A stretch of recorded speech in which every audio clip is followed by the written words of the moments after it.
Yeah, sorry to hear that, Osvetter, and I hope you're doing okay. I I hope I've still got enough mileage left in me to to make it to retirement. That's the goal. Um, Trying to go back to school and become a PA, physician assistant, so I can join the officer corps because I don't think I have a lot of flight miles left in me as a flight medic with my back and my knees and such. Sergeant Major of the Corps, easy. Oh God, yeah. Names. Oh yeah, I was just joking. We've got Cosmic Squatch names. Just joking around about names of people in the community. The screen names that you guys give each other. A lot of them are very entertaining to me. Because now Cosmic Squatch. Now I'm just imagining, like, okay, yeah, we've got the Boreal Stalker on Microtech, but are we gonna have like a Sasquatch equivalent? On some planet, that the mythical creature that no one's ever seen, and like you're gonna have to go exploring in the forests of wherever to go looking for it, and you're trying to find proof and get a screenshot, and I think that'd be kind of funny. The Squatch of Star Citizen, the Chupacabra. All right, so the description for CitizenCon 2953, Living on the Edge, we delve into the living conditions. Oh God, living conditions. This is just right up Liz Red's alley. And environments of outlaws and settlers trying to carve out an existence beyond the safety of the UEE, mega corporations, and other confines of 30th century society. So this is pretty interesting. It's good to see a lot of the locations that they're working on. A lot of this stuff that we've already seen before, but we're seeing a lot more of it, and it's good because this is one of the things they do mention here. Um, if I remember correctly, some of this stuff is stuff that we're going to see in Q4 with 322. Yeah, carving what now? Oh gosh, y'all will never find me. Yeah, yeah. We'll keep an eye out for you, Cosmic Squatch. We'll look for your big old footprints or something.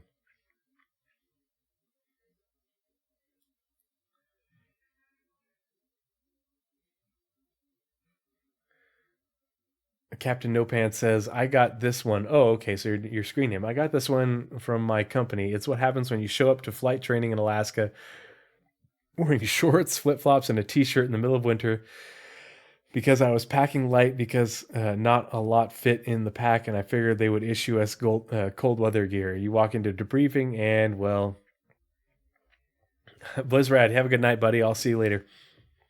Yeah. I'm lucky that I have a full infantry set and a full flight set of cold weather gear, living here in Idaho. So I hate being cold. I love cold weather. I hate not being prepared for it. But yeah, I'm good to go. All right, so let's launch into Living on the Edge.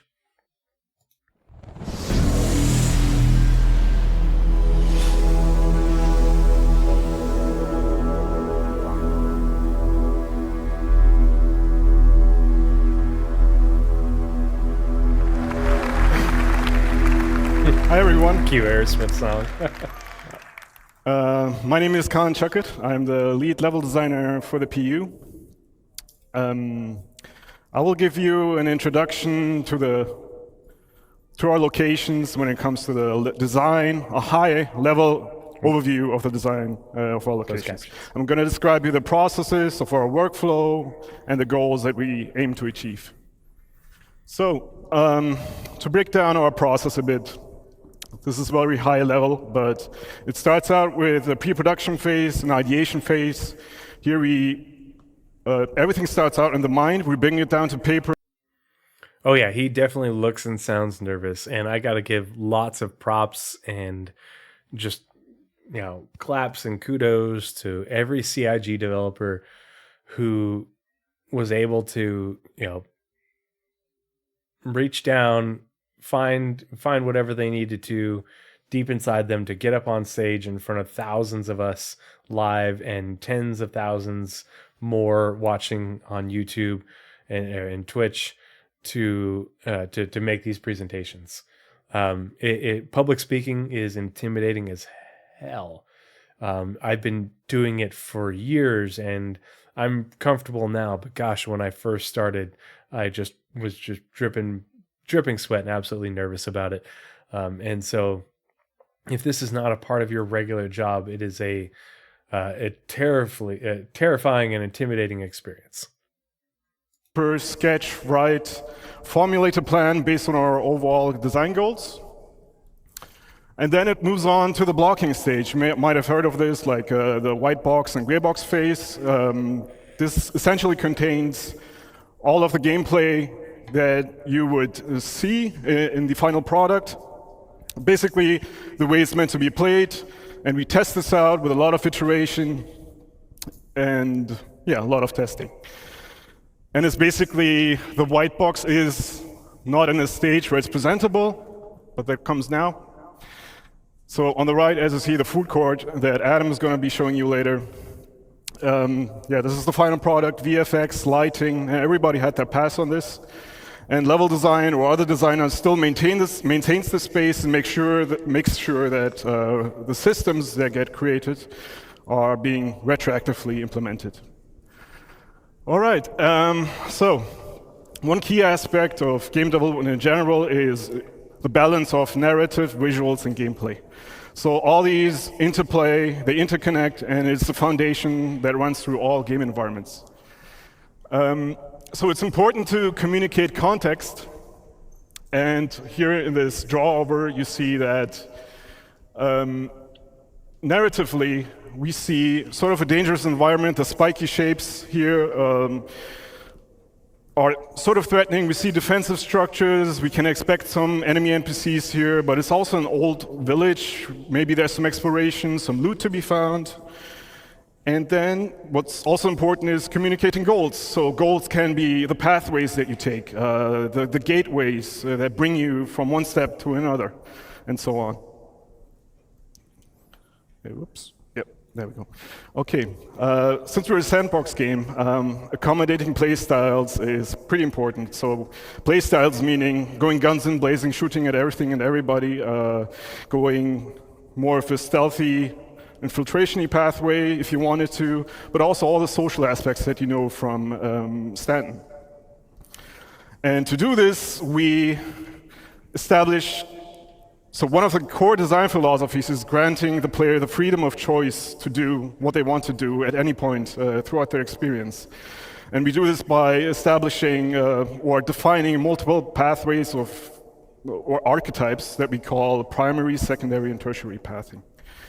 So the first one is pretty straightforward. In a social setting, you have the goal right in front of you, and it's a single goal, such as here in the Habs. In a combat setting, this is very exposed, so it's dangerous to traverse this route. Where it gets more complex is when you have, such as with this outpost here, when you have multiple goals that can be equally important to the player at any given point. I will say, after watching this presentation, it's, as long as my character isn't getting shot at, which is a lot of the time, it has made me look at these locations differently. Because you can sort of almost visualize the way they've marked them up and the reason that they did different things as you're approaching them on foot or even approaching them in the air. And so I think it gives you, having watched these presentations and heard what he's saying, gives you a deeper appreciation of what they're doing and why. I will say, after having, so we did a lore relic expedition the other night, which was just, actually I've done 2 of them in like last week or so. Lore being League of Relic Enthusiasts. It's the Astropub's org in game. And basically, Ghost 1800 is a member of Lore. I don't know who else in chat is a member, but it's just great fun. We go and we do mercenary and investigation type missions that take you to outposts and settlements and such. And we do the mission, but while we're doing the mission, we also look for historical artifacts that are in need of preservation, and we do so violently. Gunboat archaeology, yes. League of Concrete Enthusiasts, yeah.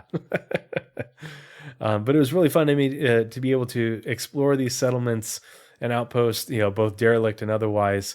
And after watching this presentation, being able to appreciate them that much more, having seen and heard their design philosophy for them. And so that, and like, you're finding the both, oh gosh, what would you call it, the like crawl spaces beneath, and the vertical spaces that you can do above.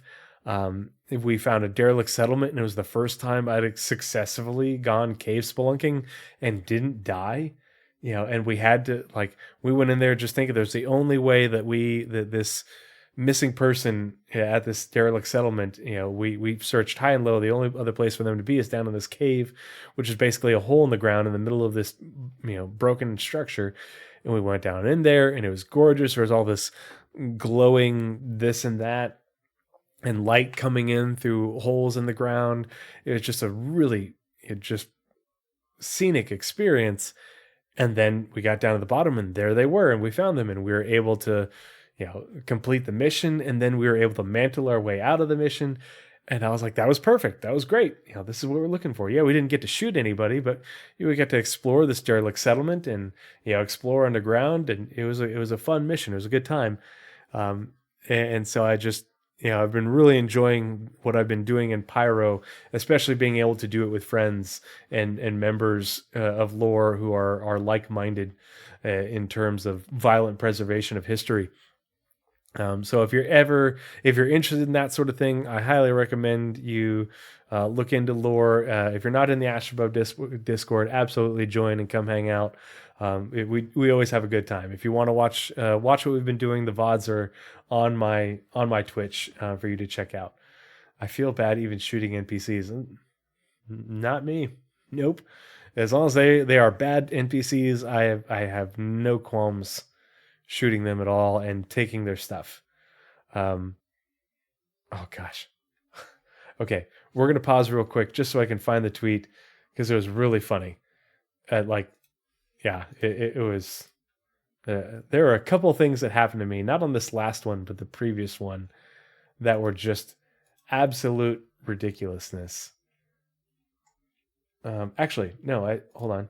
I've got it on video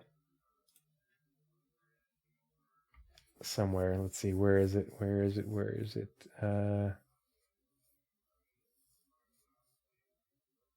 Here we go. Here's one. This guy definitely helped me out. Appreciate you dying here, buddy.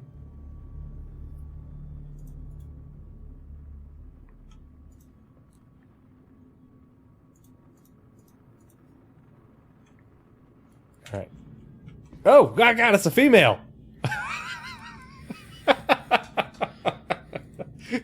I was in inventory mode, and so it was like blacked out, and I couldn't see anything but the inventory screens. That's and I come out of inventory like mode. That. You won't have to worry about explaining anything. Oh my gosh! And we are inclusive with what we waste not with. Yep, ma'am, I'm gonna need you to. This is not what it looks like. This is not what it looks like at all. What happens in Pyro stays in Pyro. Listen, just listen back to here. the station. Listen here, you jokers. Set in Pyro. So yeah, I acquired an Anvil C8R while we were on mission, and so we just added it to our little impromptu fleet, and so we hit this derelict outpost or settlement or whatever it was, and I found a player body who had apparently died while trying to do a mission there, and they had a bunch of great gear, so I took them onto the C8R that we had found, and I put them on the medical bed, just to, a little bit of light role play, and not that kind of role play, but like role play in that, oh, okay, well, we don't waste anything. I don't waste anything. We use the whole animal, in that we loot everything that we can. If it isn't tied down, we're taking it, salvage and looting and such. And so I put them on the med bed, jokingly like I was going to take their, perfectly good organs. Someone else is going to need them. So I looted their gear, and then I, came out of the loot screen because it was dark because I was like too close or whatever. And oh gosh, it's a female and she's in nothing but her underwear. And so there's another one. Sorry, I'm getting distracted, but it's funny, and so you have to watch this with me again. Oh, was I upside down? I was upside down the whole time. Ah! Oh no! Oh no, What? the bar is closed. Why did What? the music Oh, I get saw lower? that. I wasn't moving. Oh, That's a roasted tree. lame. Super lame. All the stuff on the ship. Oh, Were you in My- the armistice or landing zone? I hadn't landed yet. I was. Yeah. Oh well, it's EPTU or whatever. Oh my God! There's a body. Oh. There's another. Jesus. Did you bring the body with you through regen? I threw it out of the ship. I swear I threw it out of the ship, but there's another. All right, that's it. Tree's haunted. There's another female corpse and nothing but her underwear in my path. I had the craziest luck during that playthrough, during that stream. It was so weird. But yeah, now you guys know. These are the shenanigans that they're somewhat organized shenanigans that we get into in lore. It's a good time. Come hang out with us. It's whether I'm there, organizing the event, or Paul's doing it, or anyone else. It's just a great group of people, just having a good time and preserving history for future generations at gunpoint. So yeah. This is where we need to have a bit more design put into it with, for example, the landmarks that serve as orientation points. So to help you orient yourself wherever you are in this location. This is a And leading judgment-free you zone, to Os veteran. these locations by utilizing shape language and composition. Judgment-free. The second path is, these are secondary pathways, so these are alternative routes. And these are options that are offered to you as you traverse the area on the primary path, for example. And so you may know this as a tourist when you go to a new city and you look around the corner and you see an alleyway that sort of looks nice and it evokes your curiosity and you want to investigate. In a combat setting, these are covered approaches or opportunities for you to flank the enemy to get to your goal, which could be this building on that sketch. Versus more. Does anyone else think that these sketches, like if they removed the actual site from behind it, but like put these markups or rough markups in game as like drawings or NPC created maps, would be cool for finding in terms of intel. Like you search the body or the safe or the desk drawers or whatever in order to find these drawings, in order to find the X marks the spot or whatever it is for a mission objective or good loot or anything. I think that this sort of thing would be cool to have in game as a low tech or even no tech piece of bits of intel. I think it'd be kind of fun. Open spaces, when you have, in a combat setting, in open spaces, you tend to be a bit more stationary because you want to feel more secure, unless you're in a vehicle. The third path is tertiary pathing. So these are more hidden infiltration routes, especially discoverable throughout the rundown stations that Anna will be presenting later on. And these are mostly discoverable to the attentive eye. You can explore these, find loot, or different routes to traverse through the station. Environment interactivity. You might have seen this in a previous presentation. It's very important to ground the player to their environment, authoring them ways of interaction, being able to change the state of rooms to toy with the AI, or just simply being able to unblock your pathway. To toy with the AI. Oh, how we will toy with them. Oh gosh, I shudder and cringe while smiling outwardly at the thought of the ways that we will toy with the AI and the NPCs. It's going to make, I mean, A, it's going to be good gameplay and good fun, but B, the value of the content that will come from it in terms of like shorts and clips and YouTube video, full YouTube videos. I just entertainment value through the roof. But I can't wait for more interactions like these. I know it's something that a lot of people look past. I like to have things be physical and have a sense of being grounded in realism. Where it gets a bit more complex is when you talk about resource network systems, such as in day one when Torsten mentioned that we are planning to implement this as well in locations. And so resource network, and a lot of people, and I always, whenever I see this or they talk about it just a little bit, I like to remind everyone that the resource network system, resource management system, is going to be what makes everything in the game function. It is not just your ship. It is the landing zones. It is the space stations. It's going to be the asteroid facilities, the distribution facilities, the outposts and the settlements and your ships. And of course, player bases. Everything is going to run on that system. And it isn't just a matter of you need power, to the rooms for doors to open and lights to work, or for your laser repeaters to fire and such, and to make the life support system, generate air, and what have you. The resource system is also what things like the refinery system is going to be built on the resource system. Not in terms of the refinery needs power, because yes, it does need power, but it's going to need power, and it's going to need the ingredients that go into it, and it's going to need the player or NPC interaction in order to generate the production that you need to create that refined whatever. Same thing is going to happen for manufacturing and for farming.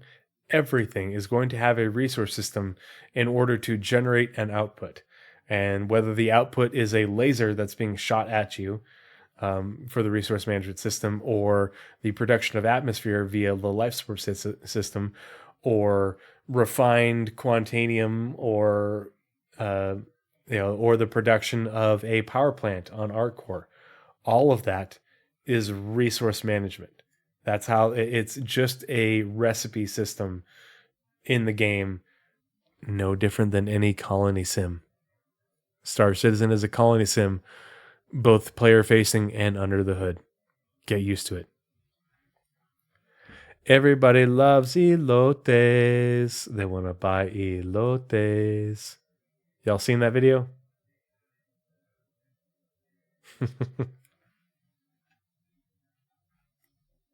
This will allow the player to engage with their environment in different ways. They will be able to power up or down entities such as turrets, gates, and doors.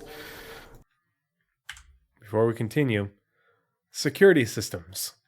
So, when you attack a base and a NPC can set on an alarm, that alarm will trigger doors to lock, and now you have to breach those doors, or hack them. Do whatever you need to do to open them up. That alarm will also call for reinforcements, and now you've got a countdown until reinforcements arrive. Do not get on the Consolidated Outlands colony ship. Going to be an Ixion trip, yeah. Ixion's a pretty fun game. Not necessarily my style, but it's pretty cool vibes. I enjoyed what little bit I've played. Yeah, breaching, I'm all about it. That's the other reason I'm excited about the Legionnaire. I want to use that two-handed cutting tool. Give me that, or breaching charges, or hacking, anything to just force my way into a ship or a location. But yeah, the security network is a very detailed system that they've been building in the background, and there's going to be a lot of that, a lot that goes into that, and it's going to make things a lot more interesting in game. in terms of, you're not just going to be able to walk up to a door and every door is going to open right up for you.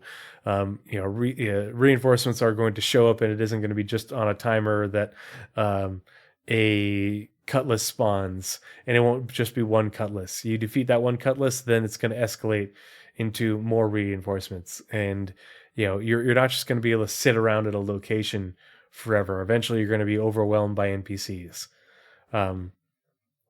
So pay attention to that. If you try to hack a door and you fail, it'll set off an alarm. These are real things that are going to be happening in game. Yeah. Ghost 1800 says, I keep wanting ground team to rush more. Yeah, because if we don't move fast enough, not only are you going to get a cuddy coming in with reinforcements, but you're going to have, some fighter escorts. We're loot and scoop. Get in, get out, and move on with your life. Because otherwise, you're going to get, you're going to get overwhelmed. They have talked about it already with escalating levels of reinforcements and coming in. They talked about that in the panel where they went over the distribution centers. Yeah. I will admit I do focus on the loot part. I can't help it. I'm a loot goblin. To power up or down entities such as turrets, gates, and doors, and also alter life support systems. And also this ties into security systems. So being able to power up or down certain sections. Pay attention. Listen closely. Of a security system. And security systems in turn will be dependent on security tokens that you will be able to grab from other NPCs in your environment to then gain access to other terminals, to security terminals or other areas. You're going to want to grab the ID cards off of the NPCs in order to open doors. Otherwise you better be good at hacking or really fast with the breaching. Creative breaching. I want that turret. I want it. Reputation is a big topic for us, especially with Pyro. So reputation, what does it mean? It means that it's basically your relationship with factions, and factions are the UEE in Stanton, or outlaw gangs, especially now in Pyro. And this will define your play style within this environment. So it will define how you experience the location that you're in a more social context or in a more combative context. So we talk about reputation gates as well, especially in the later presentations. So in the I love that they straight up put plebs right here. And what is DD supposed to mean? Do you guys know what that means? I don't think it's designated driver. The case of the food court, in the rundown station, we have multiple floors. So the first floor is the... Yeah, bribing is something that would be really cool for doing your social interactions. You can, I don't know if charisma rolls are going to be a thing, but definitely being able to bribe people would be fun, especially if it's dynamic, like not always UEC. Like if stuff about that gang or how they function or something like that, and you can have the right items, maybe you bribe them with drugs. That'd be cool. Gang floor, and that might require you to have a better relationship with the owner of this location, which then will give you unique mission givers that you can go to and accept a mission that are offering you missions themed after the faction or the owner of this location, but also give you access to unique gear, collectibles, ship weapons and items. You might have seen these locations in the demo if you've played it.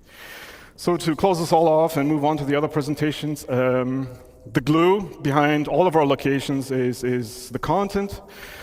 It is a This is me right now, over here in the bottom left corner. I'm hanging out with you guys and being social, drinking my bourbon, having my second glass. The hard part's gonna be waking up at like 4:30 a.m. to start the smoker for the brisket. But I'm so excited for that brisket tomorrow. So the rub that I got for it is a bourbon smoke rub. It's gonna be good. It's gonna be so good. I'll take pictures and I'll post it in my Discord. If you want to see the bourbon or the bourbon, there'll be bourbon tomorrow too. If you want to see the brisket that I made, I'll post pictures in the Discord tomorrow. So join my Discord. Come hang out. reason why you go to these locations in the first place. And our main goal right now is to not have that divide between social and gameplay as much as we do in Stanton, but mix it up a little and make that dependent on the reputation that you have with the factions or the owners of these locations. And yeah, we're looking into more content. As you've seen listed there, there's a bunch of new stuff coming as well. With the later presentations, for example, with the logistics hubs in the second portion, we're also looking into rates. But yeah, that's it for me. I will pass it over to Eddie now. Hope you've enjoyed this. Take care. Bye.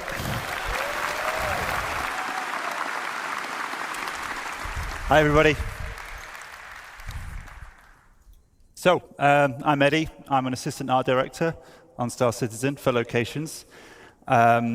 Before we start, I'd like to mention that all of the footage we're about to see comes from our current stable builds. So all of that beautiful tech, all of those features that we've seen in the last 2 days is coming from our tech development builds. Now, all those features are going to make their way to you, of course, eventually. But that is the reason you're not going to see some of them in the builds today. I just wanted to get ahead of the comments a little bit there.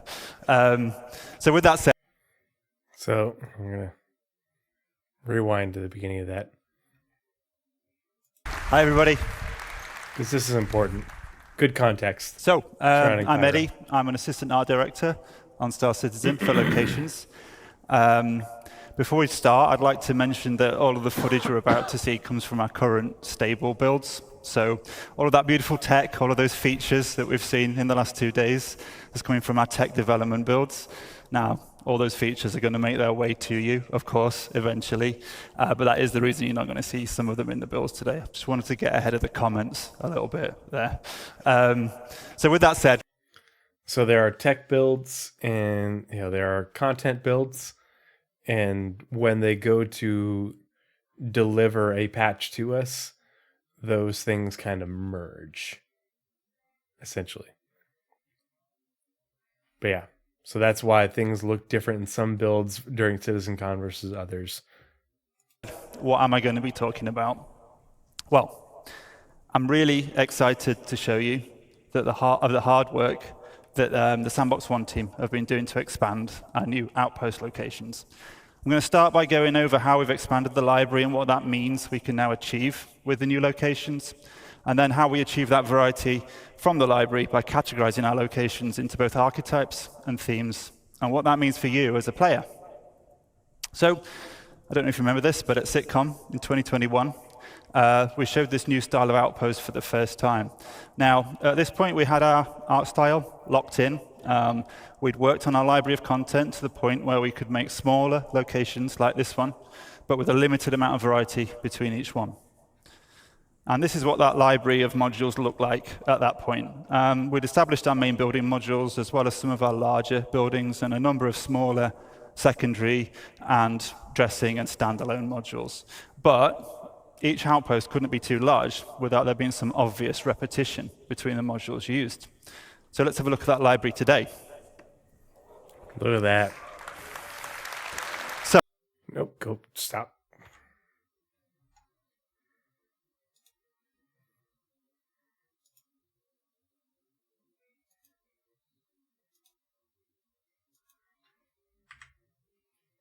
That's impressive.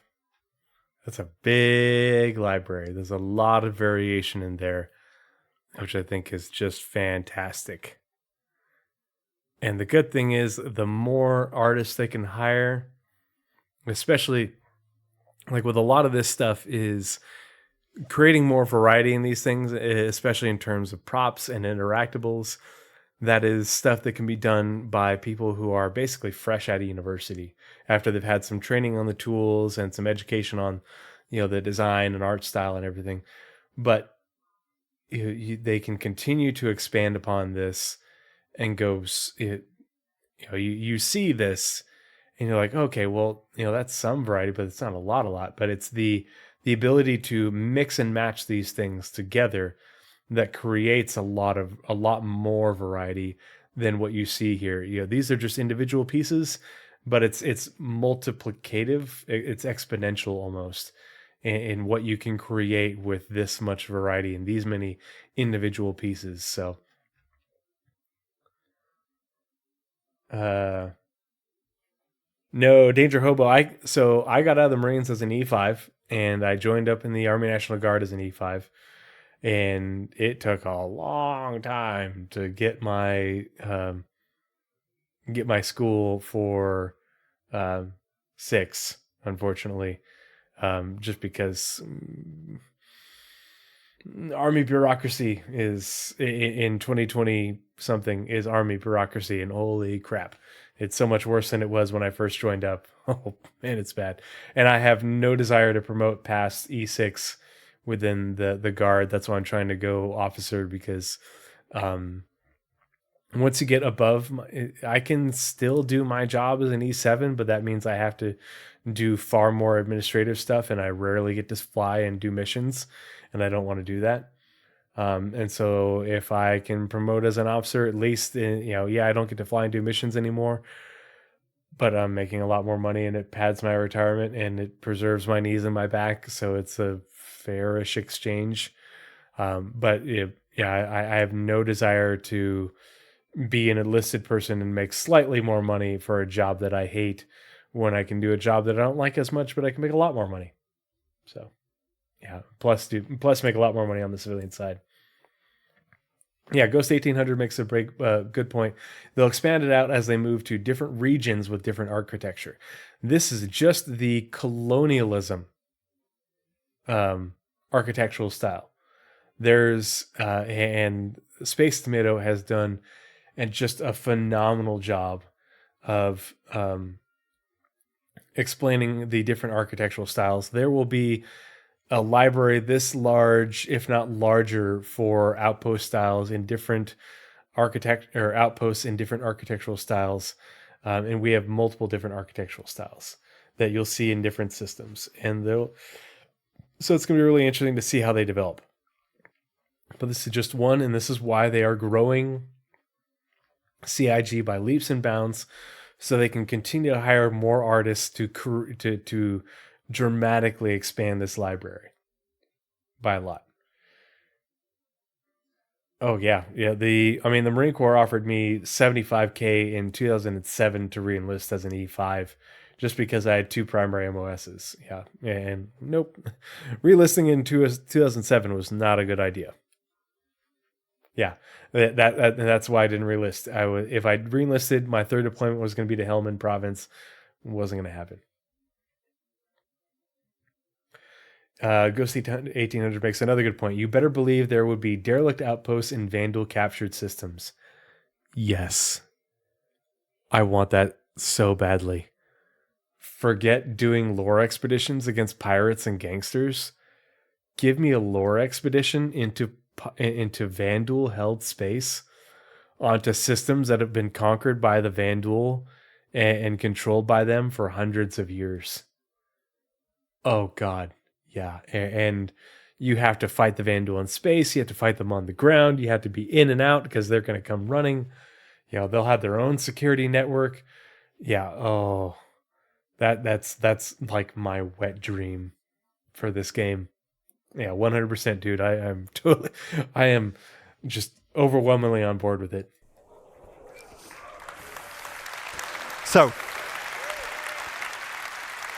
in order to achieve that greater visual and design delta between each outpost and have them not feel like exact clones of one another, we've massively expanded our module library in terms of breadth.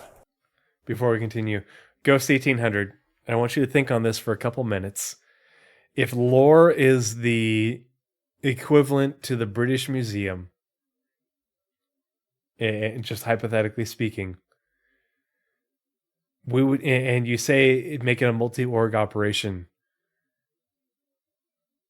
I wonder what the equivalent to like the American Smithsonian would be for our counterparts.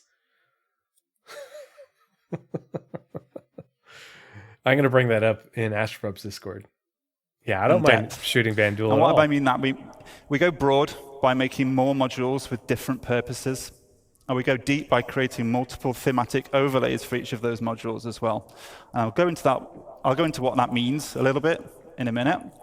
But the challenge of a sandbox location like this, as you can see, it's not about building a single unique location. I can't wait to see these refineries. It's about giving our artists and designers the building blocks, the affordance to build multiple locations that all feel somewhat different, even if they do share that same basic DNA. So it's about creating both the ingredients at the same time as the recipes and making sure all of those flavors work in harmony with one another for both visuals and gameplay. So every individual part has to take into consideration all of those design philosophies. So every single module has to take into consideration those design philosophies that Khan mentioned. But we also have to make sure that they work with those same principles when an artist or a designer combines them into any one of a number of different layouts. So the more ingredients we have to work with, the more recipes we can create. But with that complexity comes the challenge of keeping everything harmonious. So we like to think we've done a pretty good job with that. But that's me.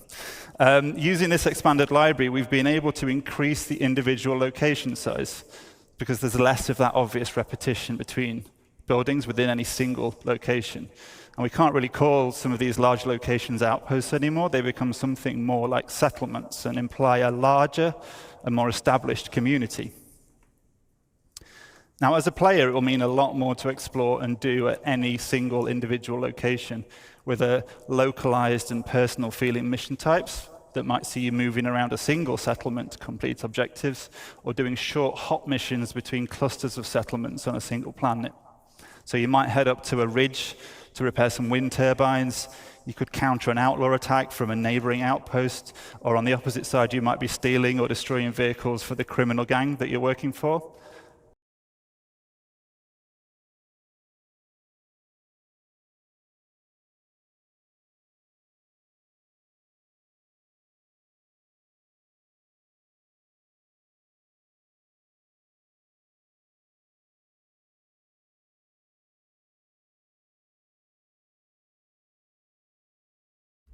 Dang it.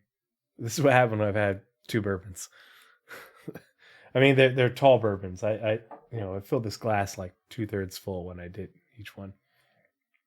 But looking at this location, this is what they were able to create with all those. Oh, do we have ads right now? God, fucking ads. Anyway, sorry, going to continue. This is what they've been able to create with that library that they just showed us, and you have to really look closely to see the variation, and even, or sorry, the sort of copy paste. But even then, you're looking at it, and it's like it makes sense that they would, the people who built this would use a lot of the same construction techniques from building to building.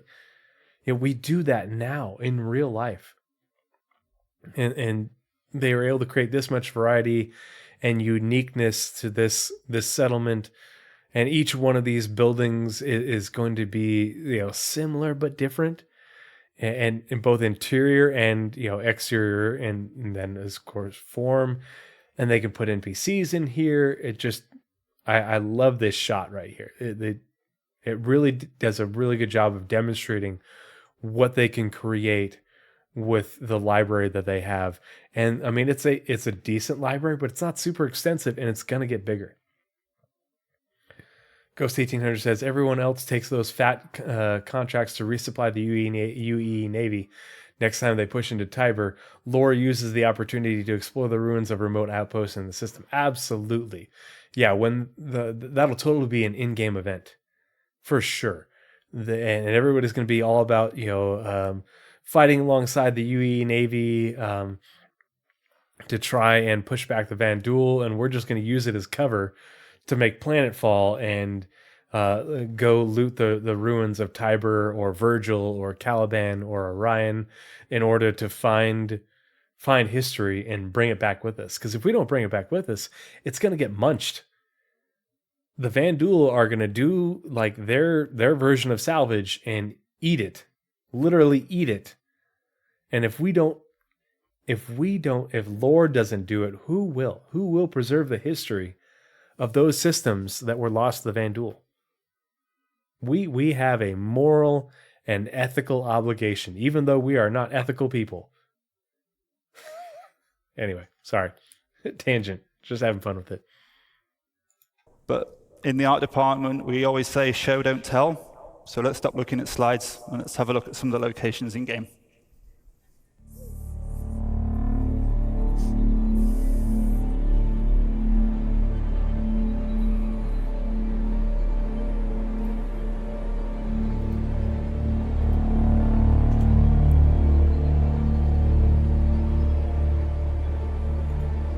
I totally dig the Red Planet vibes, but Bloom just absolutely has me. I love Bloom.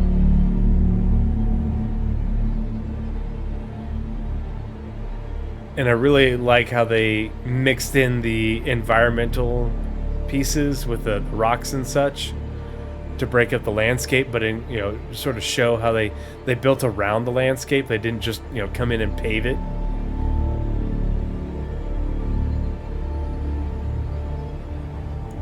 That tower thing, I want to find that. I need to find that next time. Pyro 1 definitely had a really interesting vibe, and I only went there once, and I really wish I'd had more time to spend on it. So, TM? What flavors of Outpost did we just see there? Well, we categorized them in two different ways, as I said, and then we mix and match those categories together to provide. So this is really interesting, these next few bits going forward. And if you're watching right now or you're watching later on YouTube, I want you to watch these bits from a perspective of how would resource management play into this? That variation. Now, the first and primary category is the archetype, and they provide that core gameplay hook and define the main function of a settlement. So scrapyards have a landing pit module for repairs and refueling. And the landing pit module works. And I love it. I love the aesthetic of this landing pit module. It's just so cool. Yeah, Star Wars vibes, but like Star Wars did it well. What's the imitation is the greatest form of flattery.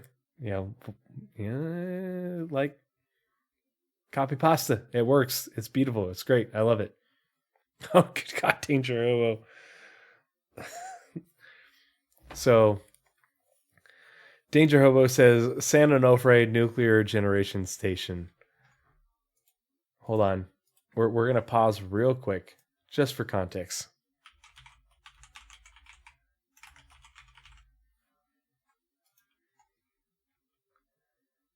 Let's see. We need to find a good image. Bingo.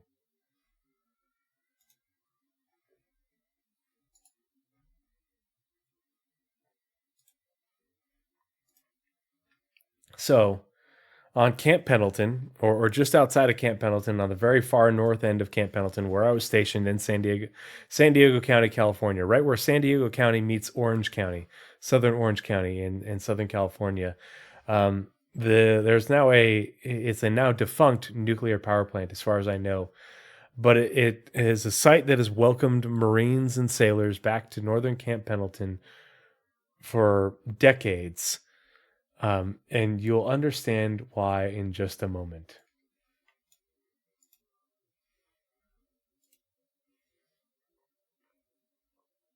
Oh, did they tear it down? Is it gone now? Oh, man. Yeah, these are still there. The rest of it's gone.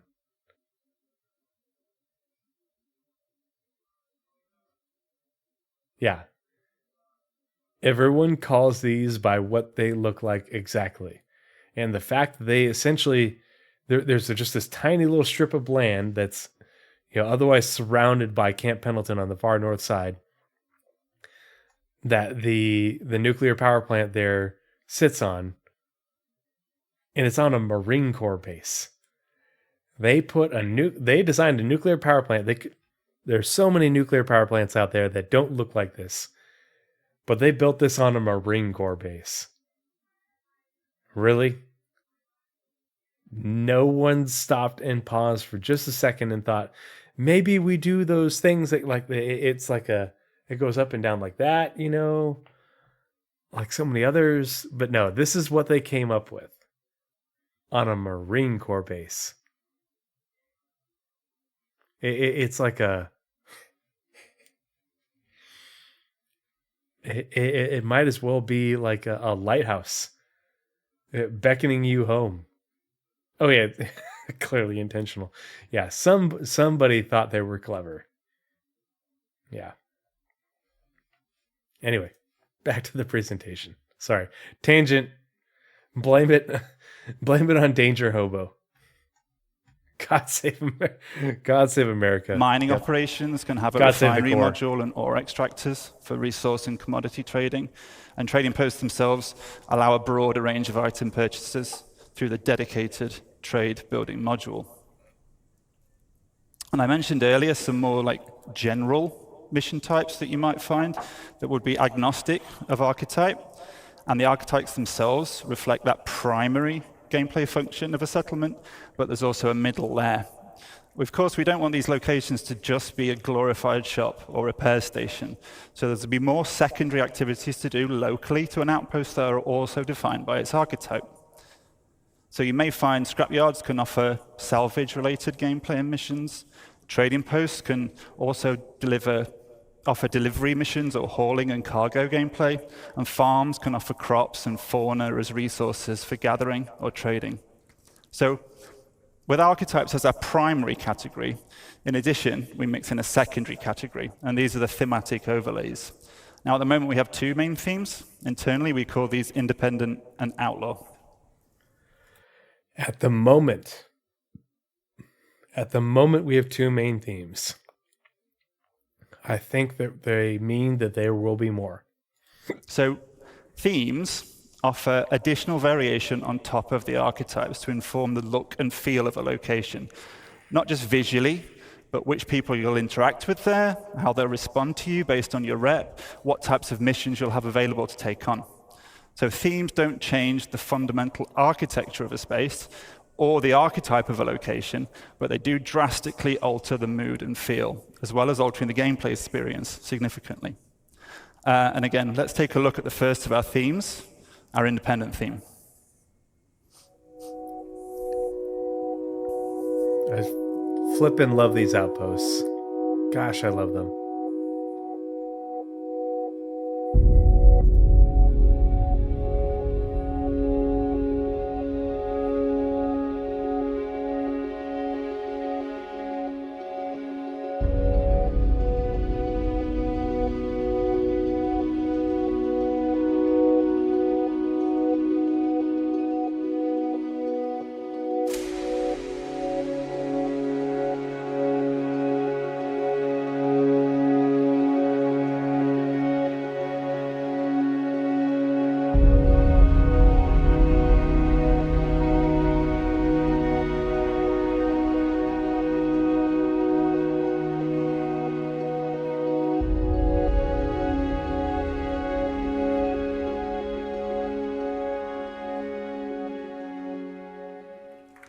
Cool.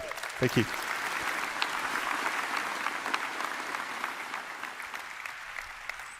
So, as a neutral player, the independent theme presents a much more social, visual, and gameplay experience. The primary visual read across both themes, so across both Outlaw and Independent, comes from those common architectural forms, and they're generally all more rounded and soft in shape, and the building manufacture techniques. So I know we're talking about outposts and settlements right now, but this makes me think about the distribution centers, the underground facilities 2.0. And I'm just imagining what those will look like with the outlaw theme. Because obviously they've mentioned it's in the leaks. So earmuffs if you don't like leaks. 3, 2, 1. Put on your earmuffs. But in the leaks they've talked about Grey Cat and Kovalex themes, or not necessarily. I guess you call them themes. I'm not quite sure, but for the distribution centers, I don't know if I'd call them themes because they're both occupied. They're both functioning. But they have shown us concept art of derelict and abandoned distribution centers or underground facilities. And I imagine we'll see both derelict ones, but also outlaw ones. And if you can imagine that derelict facility, that distribution center that we saw, but it's controlled and operated by a gang. Maybe it's a smuggling ring. Like, how cool would it be, instead of it being operated by Kovalex, which is a legitimate and very large cargo corporation, but instead now it's been abandoned by Kovalex, and since being abandoned, a smuggling ring has taken it over to use for their smuggling operations, and that's the base of their smuggling operations.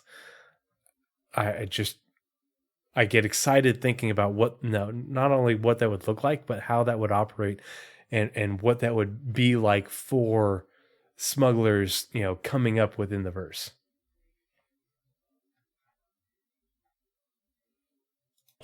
A more robust and primitive, with single-story dwellings built from stucco and bare metal. But for this theme specifically, we use soft textiles, warm lighting and color palettes, foliage, decoration that layer on top of those utilitarian structures to give that sense of home. And I use the word home for our independent theme quite a lot because we really want to get that feeling that this is home for the people that live there despite those harsh realities of frontier life. And in contrast to that, we have a theme that lies in a direct opposition to the independence, which we call the outlaw theme. So let's take a look at that now as well.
What would I do without you guys?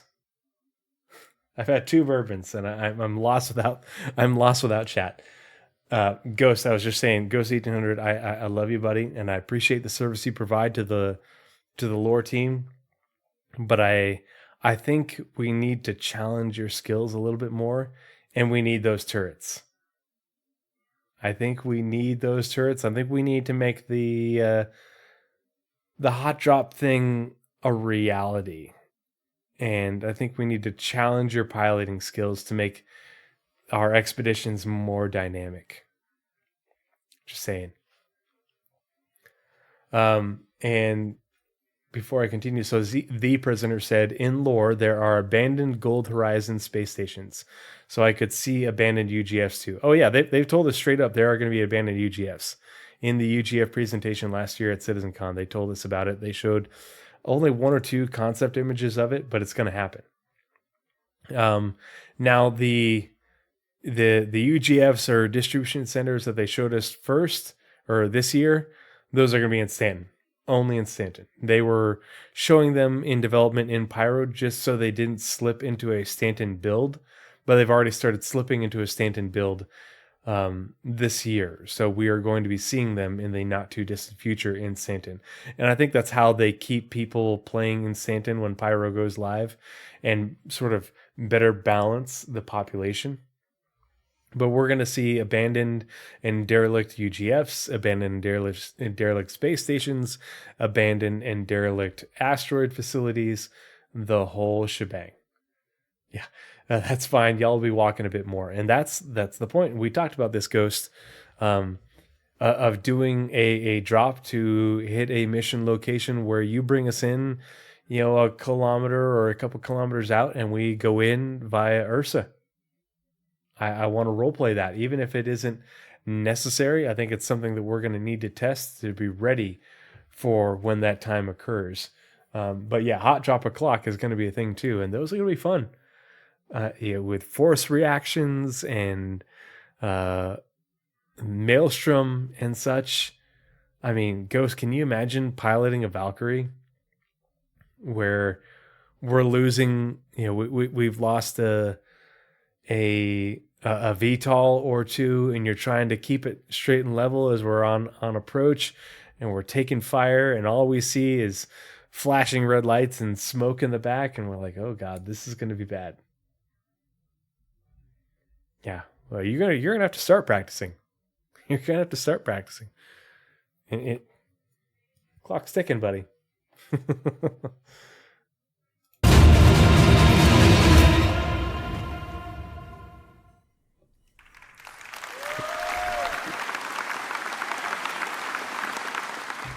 So the Outlaw theme tells that story of these once functional settlements being completely overrun by the various criminal elements that inhabit the system.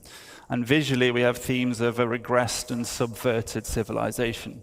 So we layer on top of the architecture these spiked and aggressive forms, and we have evidence of a squalid living arrangements, and lighting comes from fires or poorly maintained fixtures. Some spaces are going to be I can't wait until we get rescue missions where we have to cut open these doors or loot the key from one of the dead NPC guards to liberate, somebody and bring them back somewhere. I'm looking so forward to those NPC missions.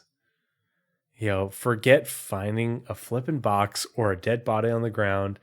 I want to rescue someone. Okay, I'm going to let this play. I'm going to run to the bathroom and be right back. Recognizable as deformed versions of the independent theme, but some have been completely changed to more nefarious purposes. And while both themes employ all of the various alternative pathing and traversal considerations that Khan detailed just earlier, the Outlaw spaces are weighted more towards combat. But just because these spaces are more dangerous and the experience can be more combative, that doesn't mean that the archetype of the outpost is lost. So if you as a player choose to be a criminal working up your rep with a headhunter gang, you'd be welcome at the trading posts, and you'd be able to buy and sell items or take on missions. But you probably won't then be very welcome at the independent-themed locations, and that's where you'd get your combat experiences. So while the Outlaw theme looks very different, the functionality of those archetypes still remain. So I've talked about the kinds of outposts we've been hard at work on, and I hope you've enjoyed checking them out over the last 2 days in the Pyro demo. It's really made me very pleased to see people playing our content at last, so thank you for that. But where are we heading from here? Well, I hope it should be obvious that we're going to get these out for the first Pyro release. We still have some final optimization and polish passes to do across the whole library. And then we're also going to be expanding the amount of these locations throughout Pyro and beyond. And our tools allow us to do that very quickly now. And we've got the library as well to do it. And the new outposts are not limited to the Pyro system. They're completely system agnostic, so you can expect to see these outposts in other systems as well.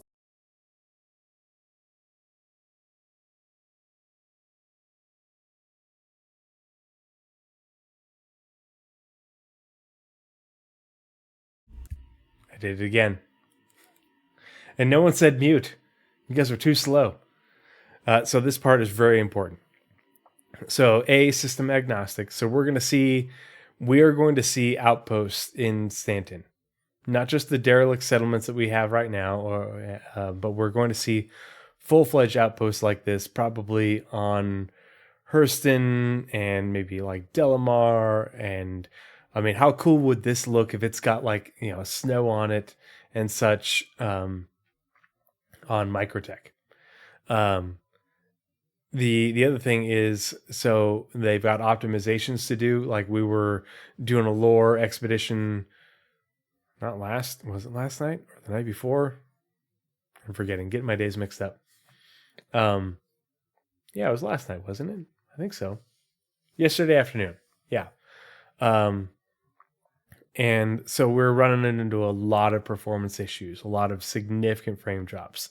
And so there is a lot of optimization to be done for these outposts and the derelict settlements. The other thing is there's a reason we only have a certain amount of pyro in the the preview channel that we've been playing with recently. It's because we don't have server meshing. And they are going to be adding more of these locations to the system, but they have built Pyro around releasing with server meshing. And because they have so many of these locations, both the derelict settlements and the outposts, both independent and outlaw, and the space stations, both derelict and occupied, that the server is full. There's only they had to draw a line somewhere. And so once we get server meshing, once Pyro releases with 4.0, and maybe they do go with the initial plan where Pyro and 4.0, Pyro is 2 servers and Stanton is 2 servers for a total of 4 in a mesh. But that will allow them to add in all of Pyro in one shard. All of Pyro and all of Stanton. Now that all of Stanton isn't going to be what we have now, but Stanton plus outposts, Stanton plus distribution facilities or distribution centers. That's how they add more to it in order to balance out between Stanton and Pyro. And then we'll see more of these in the future. But that's sort of the way I interpret this. Is that 4.0, Pyro will still release with 4.0 to live. And when they do so, we're going to have 2 servers for each system, and each server will have, the Pyro system will have the whole Pyro system. It'll have all the planets, all the outposts, all the settlements, all the stations, and then Stanton will have everything that we have now, plus distribution facilities, probably some outposts as well added to it over the next several months as they continue to add to it. It's going to be a much different universe to play in than what we have right now. Something very much to look forward to. And of course, we're going to look to add more ingredients, more of those modules to the library as well, to further expand the variety and depth you'll be able to see at these new locations. We want to encourage... That's very key, because we talked about this earlier, how they're going to continue to add to that library. They're not done, especially when it comes to resource management and everything that they need for the various methods of production. Not just refining, but you'll probably see these settlements with like the mining lasers and water tanks and extractors and all that sort of stuff. But yeah, the prisoner says it's amazing how much they have crammed into one server. It really is. And they've continued to optimize everything that they can in order to get more and more in there, because what they want to do is, as they're continuing to develop, they need to add new things for us to test. And so we can test test the different modules and pieces and new locations and gameplay. But when the server becomes full, you have to either rotate things out or you have to optimize the server and the resources that you're storing on it in order to allow for more things to be added. And they've continued to do that. That's why. And so this is just a hypothesis, just theory crafting. And sorry if I'm slurring a little bit, but 2 bourbons and a couple beers. But with the separation of the replication layer, Benoit Bessajour specifically said that they were expecting a improvement in server performance. And with that server performance improvement, they would be able to not only improve the AI performance, but also add more locations or more variety in the locations. So the year ahead is going to be very dynamic, not dynamic server meshing, but dynamic in terms of the changes that we are going to see, both in terms of content and gameplay, locations, and tech. A lot of changes. It's going to be a challenge to keep up with. That's why Naz and I are here.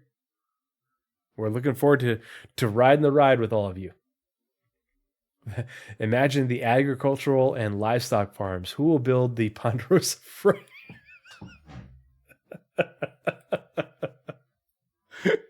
Oh gosh, Mistral Raid.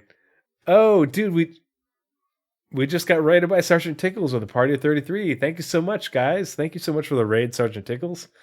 Love your ugly mug. Hope you're doing well. Part of the ship. Part of the crew. Part of the ship. Part of the crew. Part of the man. Part of the crew. Part of the ship. Thank you for the support. Thank you for the follow, Digital Advantage. Really appreciate you. Sergeant Tickles, I hope you had a good stream. Hope you've been having fun. Looking forward to hanging out with you on Sunday, buddy. Happy Veterans Day. We're here to tickle the tree. Here to tickle the tree. Sorry about the raid. No need to apologize, man. You're the best. I love you. Yeah. I hope that you are lifting with your legs and not with your back, and staying limber and all that sort of stuff. But 0311. Yeah. Super Sketch. What if I told you I was also an 0331 and a 68 whiskey? I cannot be trusted. Not at all. But cheers. Thank you so much for the raid, Sergeant Tickles. Really appreciate it. I will see you on Sunday. I'm super looking forward to hanging out with you and Solus. Loved seeing you at CitizenCon. So glad we got to meet in person. I'm a couple bourbons in. I'm not gonna lie. I'm getting a little bit sloppy with my speech. No. But we are finishing up my CitizenCon recap with Living on the Edge, looking at new locations coming into the verse. Air Force does lift stuff. They have lifted me and my stuff multiple times for a very long distance, and dealt with my complaining about the in-flight service. Cheers, y'all. Yeah, C5, C-17, Pavehawk, all the good aircrafts. A-10 Warthog for the win. There's a whole squadron of them right over there from my house. Me and Junior, we love Part of the crew. part of the ship. Part of the crew. Part of the ship. Part of the crew. Part of the ship. Part of the crew. Part of the ship. Thank you for the follow stealth drive. Really appreciate your support. Oh man, so much. Part of the crew. Part of the ship. Another follow. T-Town Scott. Part of the crew. Part of the crew, part of the ship. Part of the crew. Part of the ship. You guys, you're too much. I'm feeling the love. I'm getting a little bit overclimped. I'll give you a topic. Talk amongst yourselves. Anyway, yeah. So there's an entire A10 squadron that is not like 2.5 miles from my house, in the same field that I operate out of with the Army National Guard, and it's so cool because they will take off and then do a hard right bank or a hard left bank out of the pattern, and then they'll come fly up the river right at my house, and then follow the river up canyon and do into what we call the NOE, which is the Nap of the Earth area. And it's what the Air National Guard and the Army National Guard use to fly, do hard low flying. Yeah. In real life. And so we go up there with our Blackhawks. The Air National Guard goes up there with both A-10s, F-16s, F-35s, F-22s, the whole shebang. Everybody rotates in here to go fly up canyon on the Boise River. It is super cool. Oh my gosh. I've got a 2-year-old son, and there is nothing he loves more than to be at the top of the play structure, about to go down the slide, and there goes an A-10. Loud as shit. Dada, airplane, airplane. Yeah, I can see it, buddy. even my deaf ass can hear it. Yeah. Yeah. Don't fly in Air National Guard helos. Come fly with me in the Army National Guard helos. We have a good time. Anyway, thanks so much for the raid, Sergeant Tickles. I really appreciate the support. I love you, buddy. Happy Veterans Day. Happy Veterans Day, and happy, more importantly, because fuck everybody else. I mean with that, just lots of love and support. But happy Marine Corps birthday, because it's still November 10th. Oh, no. No, not my people. No. Medevac will take care of you. Hurrah. Semper Fi. Yeah, we are drinking bourbon, and we are watching Star Citizen, having a good time, talking about living on the edge and all the new locations that they're working on, things that you've seen in Pyro, things that we are going to be seeing more of in the future. Yeah, trash birds. It suits you. It suits you. We need to make a logo or something that is you. You know, that's a trash bird. Yeah. Oh gosh. All right, let's keep going with the video. We've got to make up for lost time. No kicking ass without tanker gas. Yeah, tanker gas for sure. Got to have fuel. More on-foot gameplay within a small ecosystem of a planet to give that more localized and personal feeling experience. Our goal with these locations, as with many of the others we're going to hear about today, is to continue to work on the gameplay so that every location offers a rich playground to explore. Best friends? Yep. And I guess I'd like to finish just by thanking everyone for listening today. It's really great to see you all. Stealth Drive just subscribed. So much. Thank you so much for the support, Stealth Drive. So I'm going to take a brief second to plug. Since we just got rated from Sergeant Tickles, everybody from Sergeant Tickles stream, if you are not familiar with my content, haven't hung out with us before, I take no monetization for myself. Any and all monetization I donate entirely 100% and then some to stackup.org.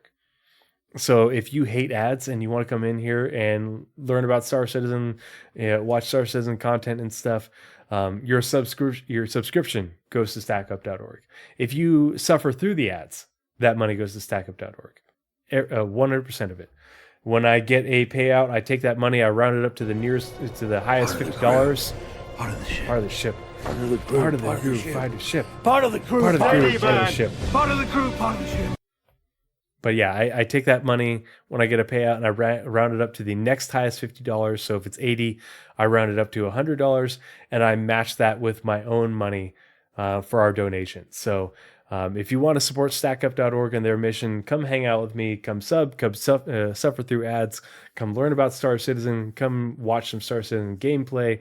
We'd love to have you. Come be a part of the Discord. It's a fun community. We have a good time. But I really just appreciate you guys coming and hanging out. Sergeant Tickle says, FYI, we have hit 6,200. No shit. Are you fucking with me? 6,200 for Stack Up? That is fucking awesome. Fucking legendary. Dude, that makes my night. That has made my night. I'm keeping it together. Keeping it together. We're not going to cry on stream. We're not going to do it. But that is so awesome. So if you're not familiar with stackup.org, everybody who's live in chat right now, stackup.org, and we're going to go on a bit of a tangent, but stackup.org connects veterans and active and military and members of the military community with video games and video game communities like the one you're in right fucking now, together in order to combat PTSD and the struggles of being deployed with, which Sergeant Tickles and I, and probably a lot of you, are very intimately aware of. So, that's what they do. That's what their mission is. And that's what, Sergeant Tickles and I are all about, and, Solus and Nightcob and Atirakel. So if you have the means and you want to support a good cause to help combat PTSD and veteran and military member suicide, that's what we're about here. And another shameless plug, if you're watching right now, on Sunday at 1 p.m. Eastern, Sergeant Tickles, myself, and Solus, who is the producer, he is the guy behind the Beyond the Verse podcast. We're going to be doing part 1 of a 2-part Armchair Admirals and Generals podcast. Again, where we're raising money for stackup.org. Part 2 will be at 8 p.m. Eastern with Atirakel and Nightcob. So if you want to come out and support stackup.org, even if all you do is just lurk in chat and listen to the ads, every little bit goes to stackup.org. Let's see. Oh, sorry, I missed a chat. You had a 5K donation? Holy fuck, bro. Are you fucking shitting me? 5K? That's insane. I'm dying inside. What did you have to do for that, buddy? Because right now, so Sergeant Tickles and I have met in person, and now I'm imagining Sergeant Tickles swinging on that pole with a G-string, working it. Because we know Sergeant Tickles does his squats in a big effing way. He's got the cheeks. I've seen him. No nudes required. Oh man, dude, that is so legit. That is so awesome. I am so stoked for you. That is amazing. Oh yeah. No, I think that's going to be a goal for next year. I think when I start my new goal for stackup.org next year, I think I'm going to set my $2,000 goal is we need a picture of Sergeant Tickles in a Speedo with them cheeks just absolutely eating that Speedo up. Stealth Drive gifting a tier 1 sub to Sergeant Tickles. Thank you so much. I'll pay to not see that. There you go. See, that's how we win. I'll do it for free. Your goal is met. I won't release it until the goal is met. Touche, bro. Touche. Yeah. We're going to burn the retinas of everyone in the Star Citizen community. Oh, God. All right. We're pouring more. We're going to pour some more bourbon, and watch the rest of this fucking video. The cheeks coming in hot tomorrow. Yep. Well, I'm going to pass you over to Nick, who's going to talk about some locations that are coming in the nearer future. Thank you. Bonjour tout le monde. Woo! We are French Canadian on the here. Cool. All right, guys, my name is Nicolas Pinchot. I'm from Montreal. I'm assistant art director, and I'm here today Never, to show you the next ever new skipped derelict leg day. settlement we did. But just before that, I just want to say thank you to everyone who worked on that mandate. You guys made an awesome work. I'm super happy and proud to be here today to show you that, all of you guys and to the world. So let's go to the chase and let me present you the new. Hold on. Sergeant Tickle says, tomorrow is our stream just to say cheeks are tattooed.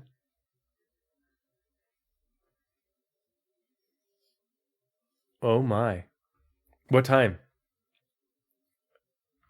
Let me know the time and I will post a link in my Discord and everywhere else. We are going to put them cheeks on blast. Everybody needs to see them cheeks. Gonna clap them so hard. Derelict settlement.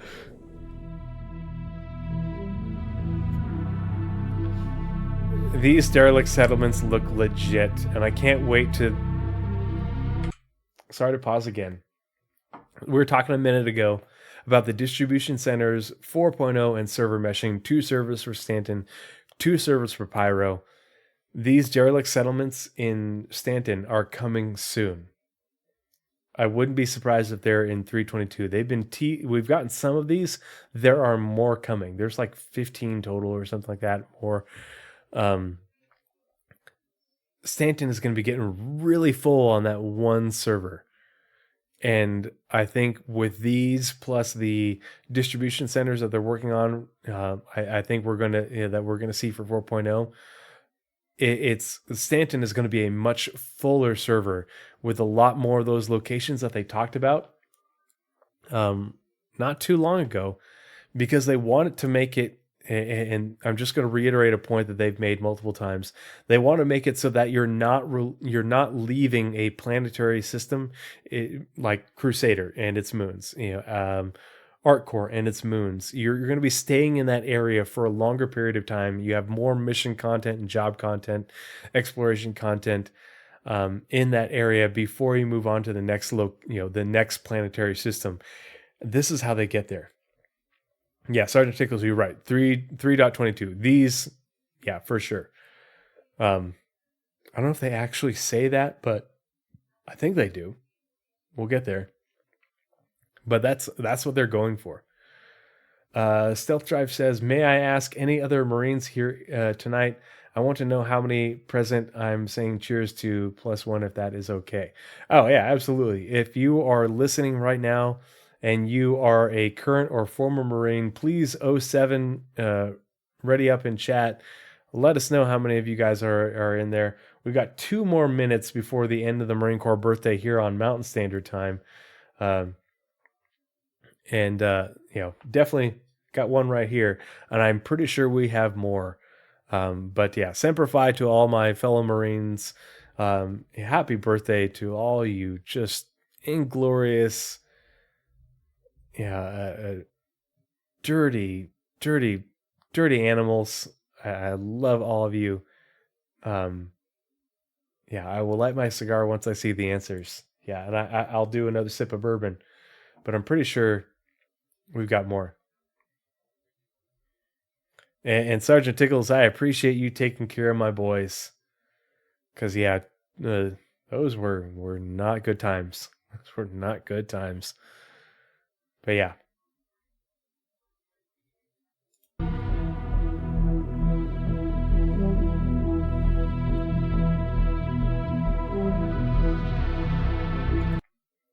And tomorrow, so today, November 10th is the Marine Corps birthday, 248 years. Tomorrow is Veterans Day. If you do anything tomorrow, just go up and thank a veteran for their service. Shake their hand. If you know them personally, give them a hug. It will mean the world to them. I promise you.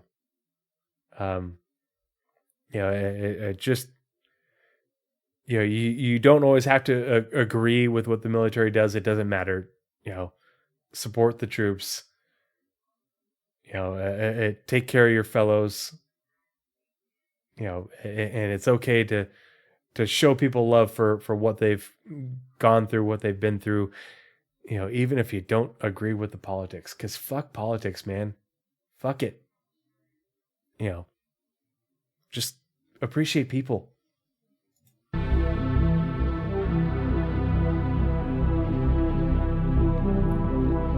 Ton Tavern. Yeah, here we are. If only it was a strip club and a bar.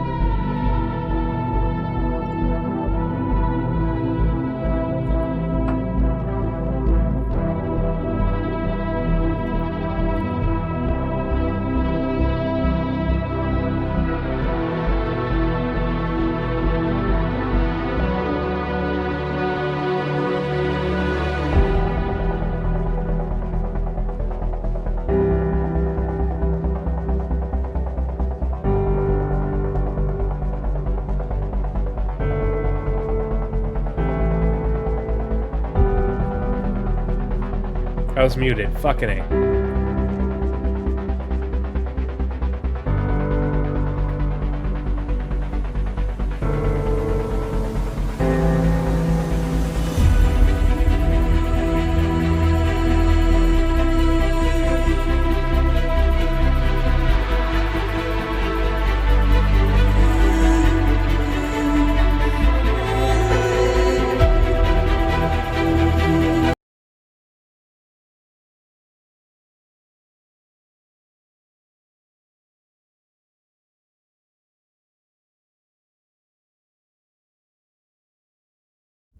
Fucking A. I'm losing it. It is that time. Holy mute tonight. Yeah, it is 12:02 Mountain Standard Time. Happy Veterans Day, everybody. Cheers. I love all your faces, even if you're ugly as shit. Oh, bourbon is so good. Yeah, Mountain Time for the win. Fuck all you Flatlanders. I need to go to this location. When is this coming in game? I want to go raid Waterworld. This is cool as hell. I can't wait to see this.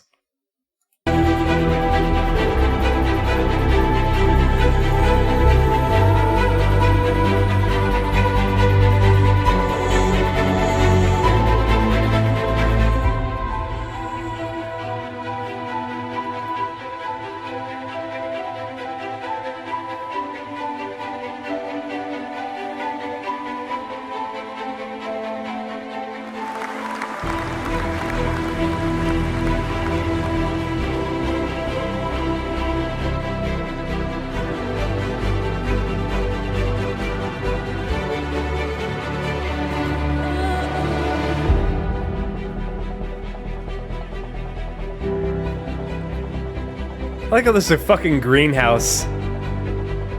They've like sprinkled some dirt out there, like, oh yeah, let's go some cilantro.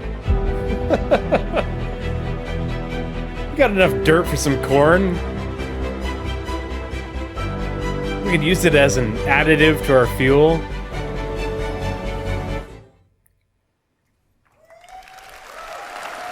Pretty cool, guys, eh?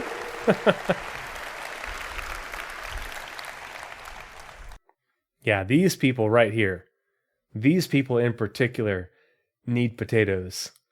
You know what? In fact, I'm going to start a movement, because it's not going to be about oil or anything like that, or the devil's lettuce. No, I live in Idaho. I am from Boise, Idaho. Me and North End Trooper, who's one of my most stalwart supporters, and he and I hang out in real life because he lives like 5 miles from me, if that. We're going to be all about the potatoes in game now, and making sure these just needy people have potatoes, because potatoes are love and happiness, and they provide vitamins and minerals to the downtrodden and the poor, and they just taste amazing in so many different ways. Where are my space potatoes, CIG? Oh, by the way, we made more than 4. It's not just 4. We made more than that. So we split those settlements into categories, social and hostile. In the social one, we will have drop-off mission, shops, food, loots, and drinks. And hostile one, obviously, will be more focused combat. Let me show you what it looks like.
I like the end. The end's awesome. All right, in summary, guys, we're going to have a lot of new location on planets, links with nice mission and good gameplay. And the most important, all those locations will be in Q4 this year, available in the game.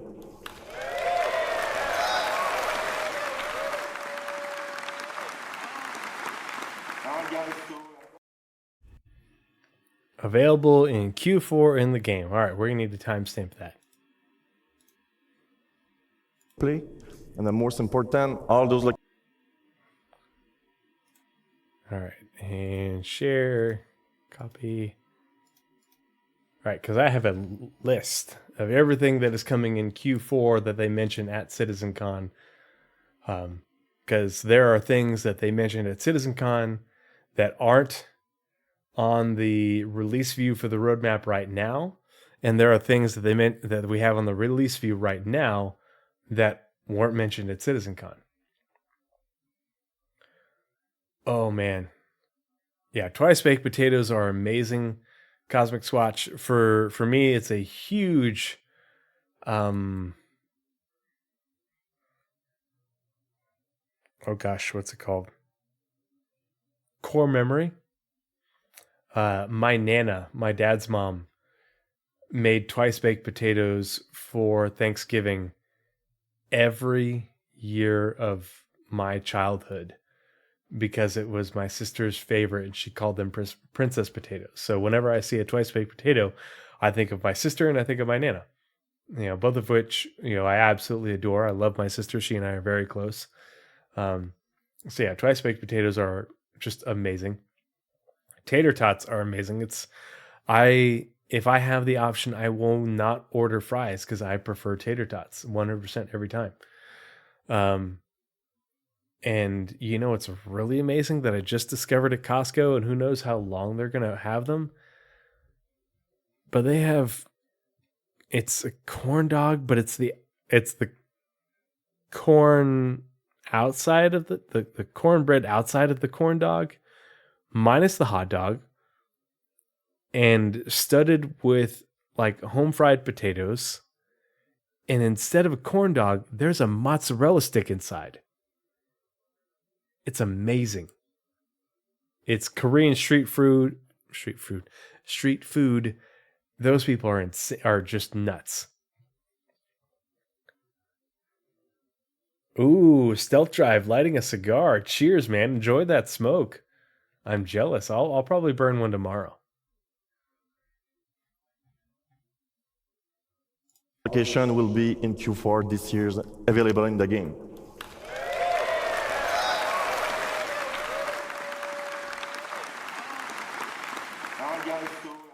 So thank you very much. I will let now Adam to show you more good stuff. Thank you. Well done, mate. Yeah.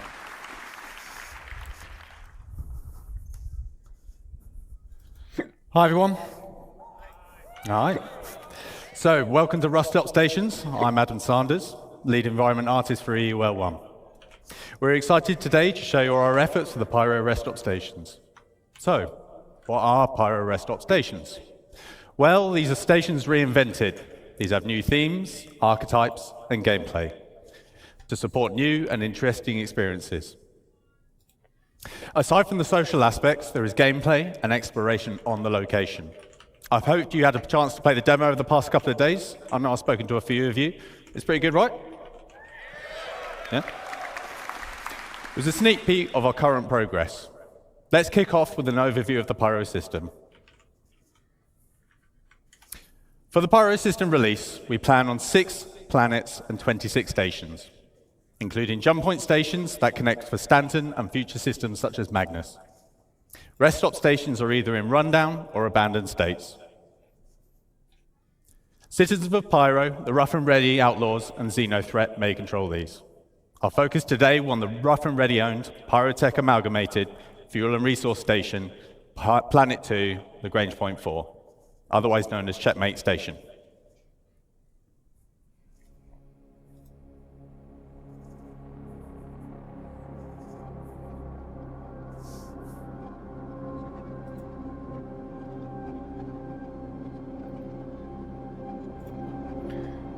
The approach to Checkmate is just nuts. With the gas cloud around it, like...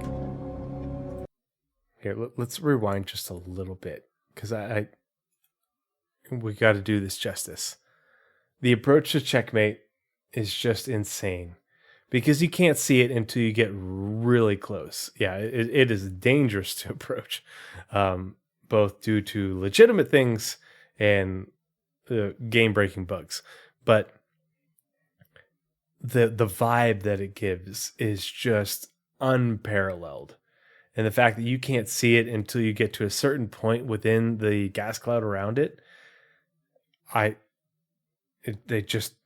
knocked it out of the park with this.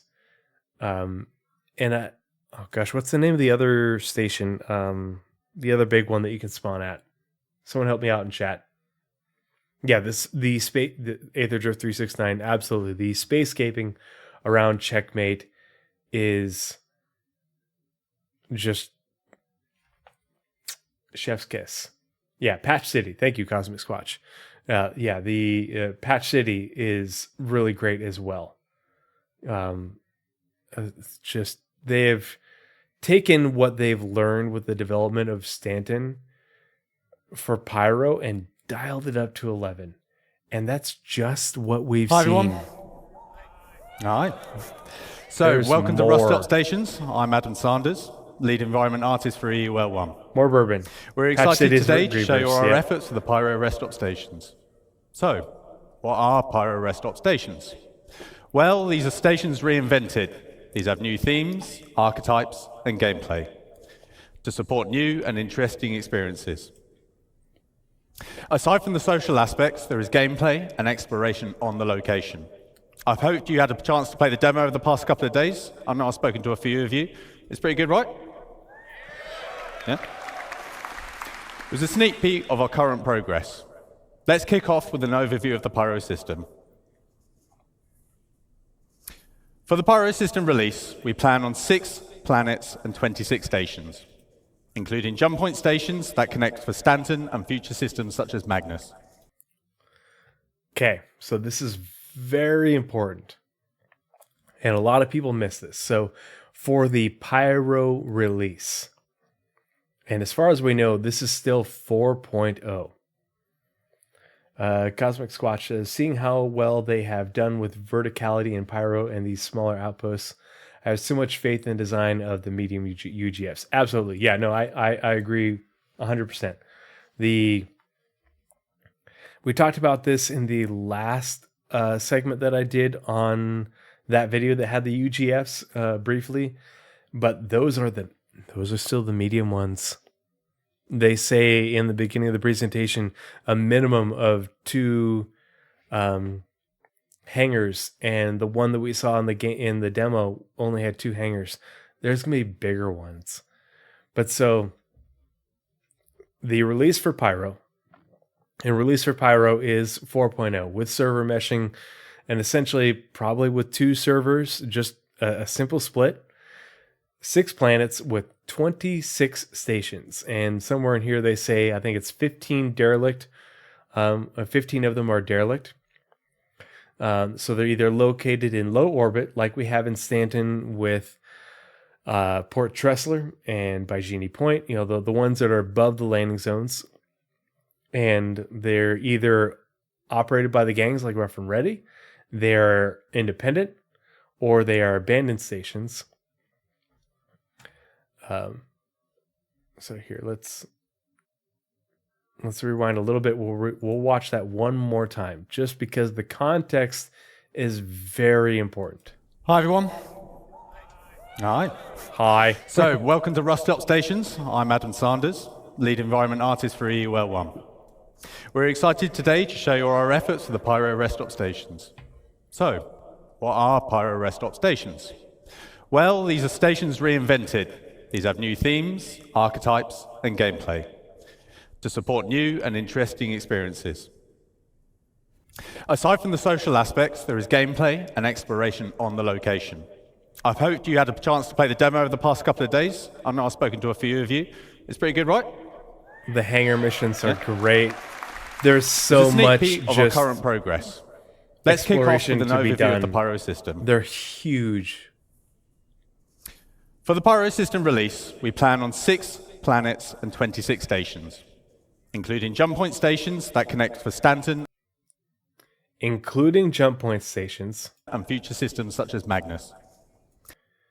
Including jump point stations that include systems like Stanton and future systems like Magnus. That's the important part. So I'm trying to remember the context of the discussion that I had in the Facebook group for Star Citizen, and to call it a discussion was a little bit lopsided. But they're like, well, why aren't there jump point stations in Pyro? It's because we only have a snippet of Pyro right now. Pyro isn't released. What they are planning for the release of Pyro is a lot bigger, so much bigger than what we have right now. And this is part of the connotation of that. Like if you go look at the star map right now, and you can look at the jump points, and obviously those aren't exactly where they're going to be, but we can see that the jump point to the caster system is very near to Pyro 6 and Ruin Station, neither of which are you can't go to them in game right now without slow boating it. You can't quantum to them. And so there's a lot more to Pyro than what we have seen thus far. There's so much more. both in terms of planetary locations and in locations in space. It's gonna be pretty incredible. And so there's a lot more to be seen in terms of both what we have, but things that we haven't seen yet with the jump point locations. We don't have any of the jump point locations in Pyro right now in the Pyro preview. And we have 3 in Stanton. Rest stop stations are either in rundown or abandoned states. Citizens of Pyro, the rough and ready outlaws, and Xenothreat may control these. Our focus today on the... So there we go. There's another good piece of information. So either they are independent, so more the Citizens for Pyro. We are basically getting confirmation that Citizens for Pyro already have control of space stations in the Pyro system, as well as Rough and Ready, and of course Xenothreat, which controls Ruin Station. Whether they control additional stations on top of that, we don't know, but it would make sense if they are in closer proximity to Ruin Station and Pyro 6. Rough and Ready owned, Pyrotech Amalgamated, Fuel and Resource Station, Planet 2, Lagrange Point 4, otherwise known as Checkmate Station.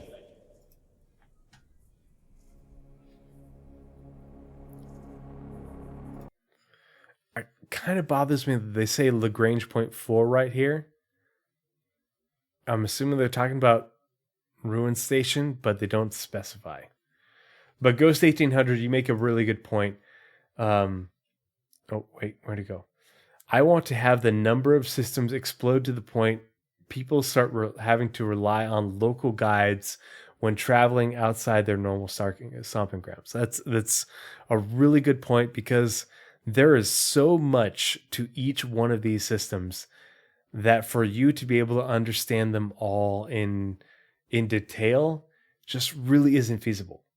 And it's going to come to the point where when they continue to flesh out the lore for these systems and the locations and the factions and everything that goes with, it's not going to be feasible. You can study like you're studying for a midterm before you go to these systems, and you won't know enough to be able to get around at beyond a sort of basic level.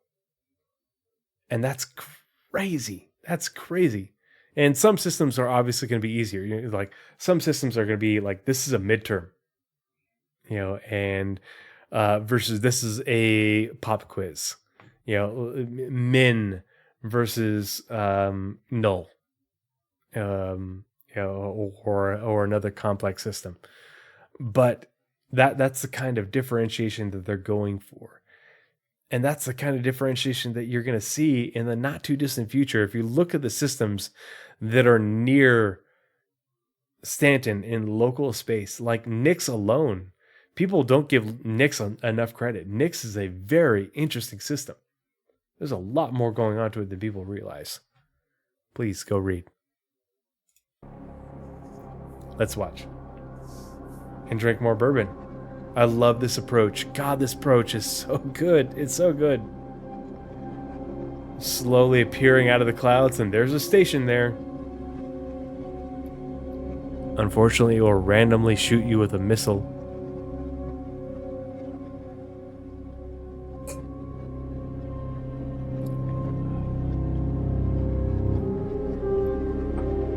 I love the Rough and Ready logo.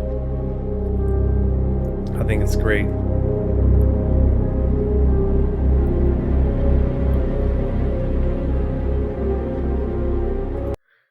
Ghost, can you imagine?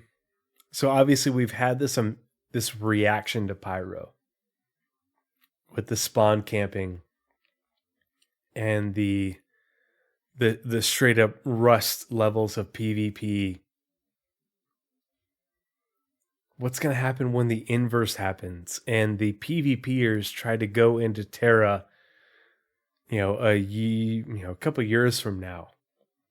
And it's chock full of NPCs and UE military, and it's the exact polar opposite of what the Care Bears have experienced in Pyro. I forget the gameplay. Just watching the content that'll come out of that will be just hysterical. Yeah, Cosmic Squatch. I can't wait for Spider. Spider is a very unique location. It's going to be a challenge for the locations team, but I think it's a challenge that's something that they will look forward to. It's one of those things where like they'll look at it and think, we have to make this cool as, forget it, cool as fuck. And take it from Pyro and dial it to 11. And that's what they're going to do. I have the utmost confidence in their ability to execute Spider in Cathcart. But yeah, Cathcart will be nuts because it's not just the location. It's the traversal. If you're in a ship, that makes it even more interesting.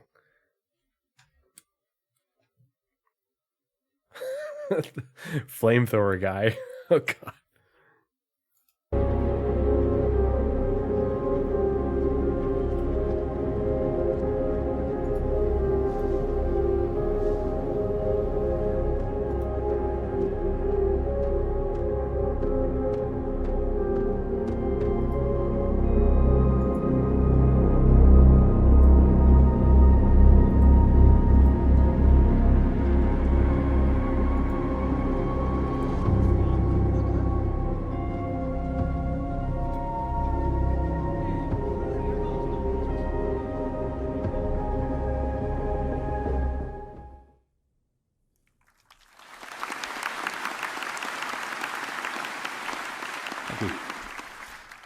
So to create a richer experience from rundown stations, we have 3 key points. So increased reputation gives you access to new areas, unique gear, and mission givers. This makes me very excited for what the mission feature team is doing. So the mission feature team, and I apologize if I'm slurring my speech, but it's a Marine Corps birthday and I'm drinking bourbon. So you guys have to tolerate this. So the mission feature team inherited the reputation system. And just like with all the missions that we've been getting and that they're also working on, they're going gangbusters on this, but we haven't seen the ramifications of it just yet. But I think we're definitely going to in the new year as we approach 4.0 and then continue on beyond it. Reputation and reputation progression is going to matter a lot more in game than it has previously. And where it was just the level of the mission you had access to, it's going to be the level of the gear, the level of the area, the level of the mission givers. We're going to see a lot more of that coming over the next year and into the year following, which is really exciting given the locations that we're getting access to not only in Pyro, but in Stanton and then beyond. That's a big deal. That's a big deal for those of us who are playing this like an MMO. Before we continue, we have to talk about mozzarella sticks and corn dogs and the love child that they've created.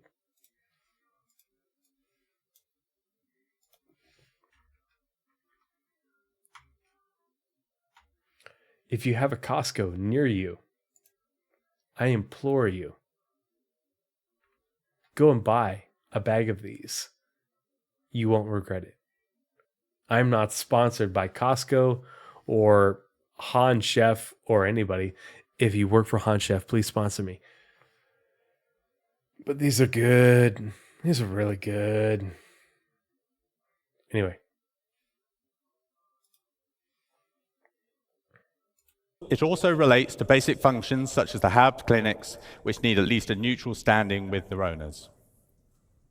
Combat can take place anywhere, including social areas. Numerous options for environment traversal and enhanced environmental interactions.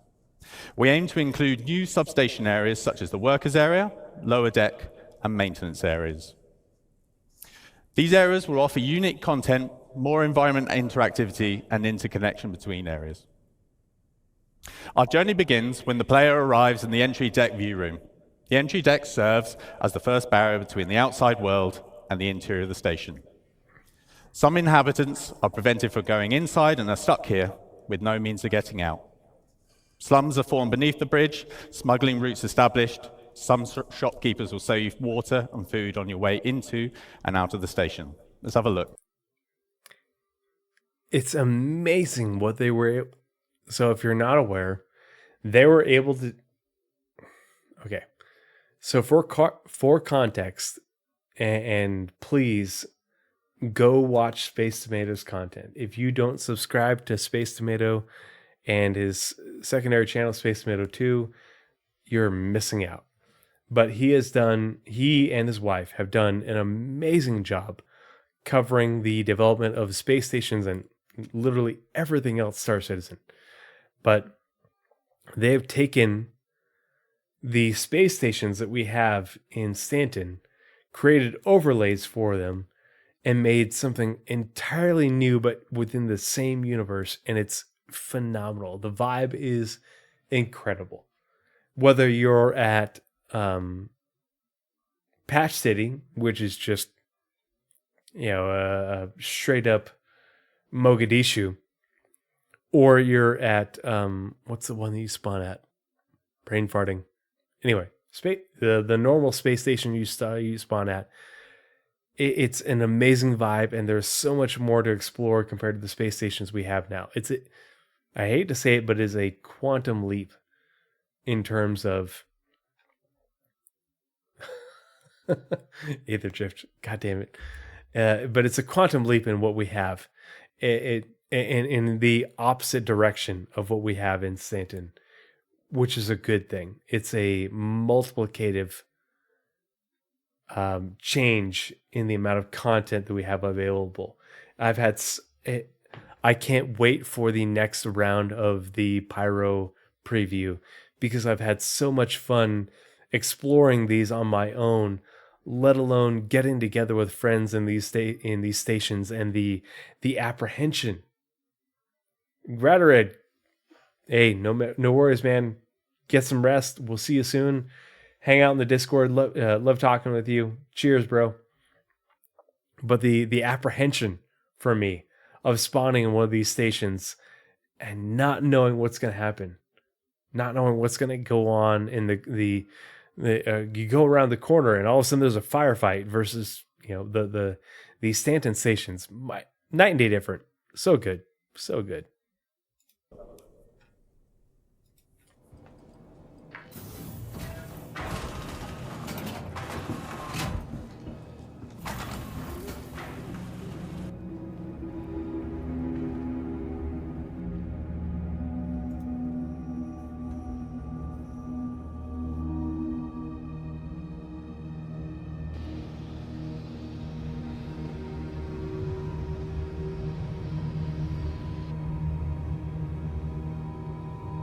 That was a super nice touch with it's not just spray painted, but they took a whole bunch of metal and welded it together to make a Rough and Ready logo, and then highlighted it with the lighting. The incredible artistic touch. But look, an innocuous container, and boom, you're into ventilation shafts. Everybody else just runs past this. But if you're looking for detail, here you have it. In spades.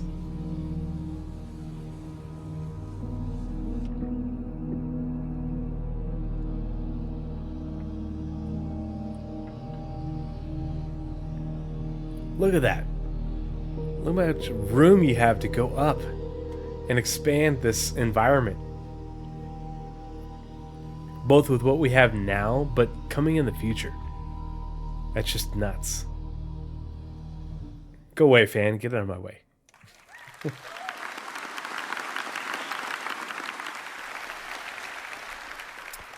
Khan touched on reputation earlier. Let's see how that is applied to the stations. So how does the reputation gate in the entry deck affect gameplay? What happens if we have good reputation? So if you had good reputation, you could go straight through. This is no fuss. So the prisoner says, I do love stealth gameplay. I'm a big fan of the Thief series of games. I'm terrible at stealth gameplay. Oh my gosh. The puzzles and the, oh gosh, what's it called? Where the platforming, I'm not good at that. It literally makes my palms sweat in real life. But you know what I'm good at? I'm good at breaching a room and clearing my effing fucking corners. I don't think I need to say effing and fucking in the same sentence. Anyway, but that's the great part of it is I can have a person like the prisoner on my team to do the stealth, to go in there and unlock the door so me and my goons can come in through the front door and lay waste rather than having to explodey the door, which I love explodey the door. But if you have another option and you have the prisoner on your team, it gives you another option. It gives you more gameplay. It's fun. I love that. I love that collaboration between people that you might not have otherwise had if it was just a single player game. If it was just you playing by yourself, you know, it encourages you to find people like, for me, I wouldn't have otherwise done that if I didn't know that the prisoner was a member of the community and be like, hey, I love this kind of gameplay. I'll do this for you. Me, I'm going to put satchel charge on the door and I'm going to blow it up because that's how I work. But I know that I have a friend in the prisoner who will be like, oh yeah, I'll find a way around. I'll let you guys in the quiet way. And boom, all of a sudden door opens up and we waltz right in there and we shoot everybody or whatever. It's great. That's good. That's great gameplay. That is multi-crew. That is co-op. That is everything that online gamers have been wanting in an online environment. Yeah, Ghost 1800 gets everything ready, then calls Tree, go boom boom. I'm not subtle. If you are going for subtle, please leave me back at the ship. I'll be fine. Call me when you're ready for boom boom.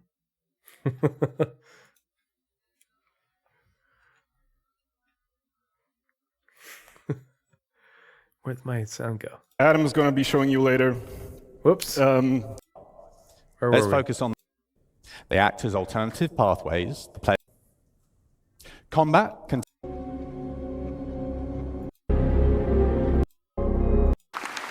Sorry, I clicked the wrong thing. Thank you. Such as the hub clinics, which numerous options for. Our journey begins when the player arrives in the entry deck view room. Smuggling routes established. Some shopkeepers will sell you water and food on your way into and out of the station. Let's have a look.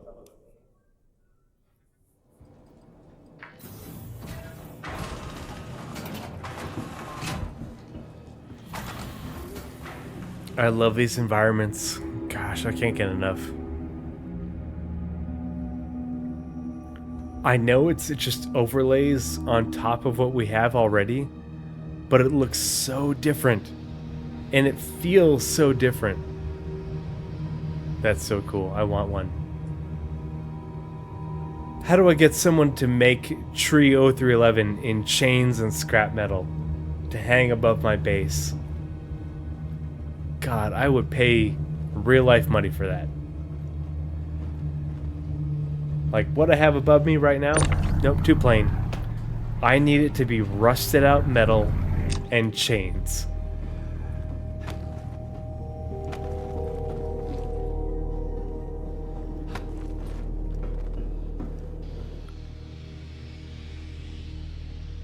I can't wait. I want to look over someone's shoulders. I want to look over the prisoner's shoulder and watch them do this stealth thief gameplay.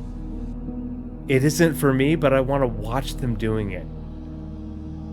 And I think that's something that's missed is people are like, oh, that's not for me, I'm not interested. No, it's not. It's not about whether it's for me or not. It's about whether it's for someone else, and I want to watch them doing it. And even if you don't make content, someone like you will make the content, and it will be great to watch. It's such a great vibe.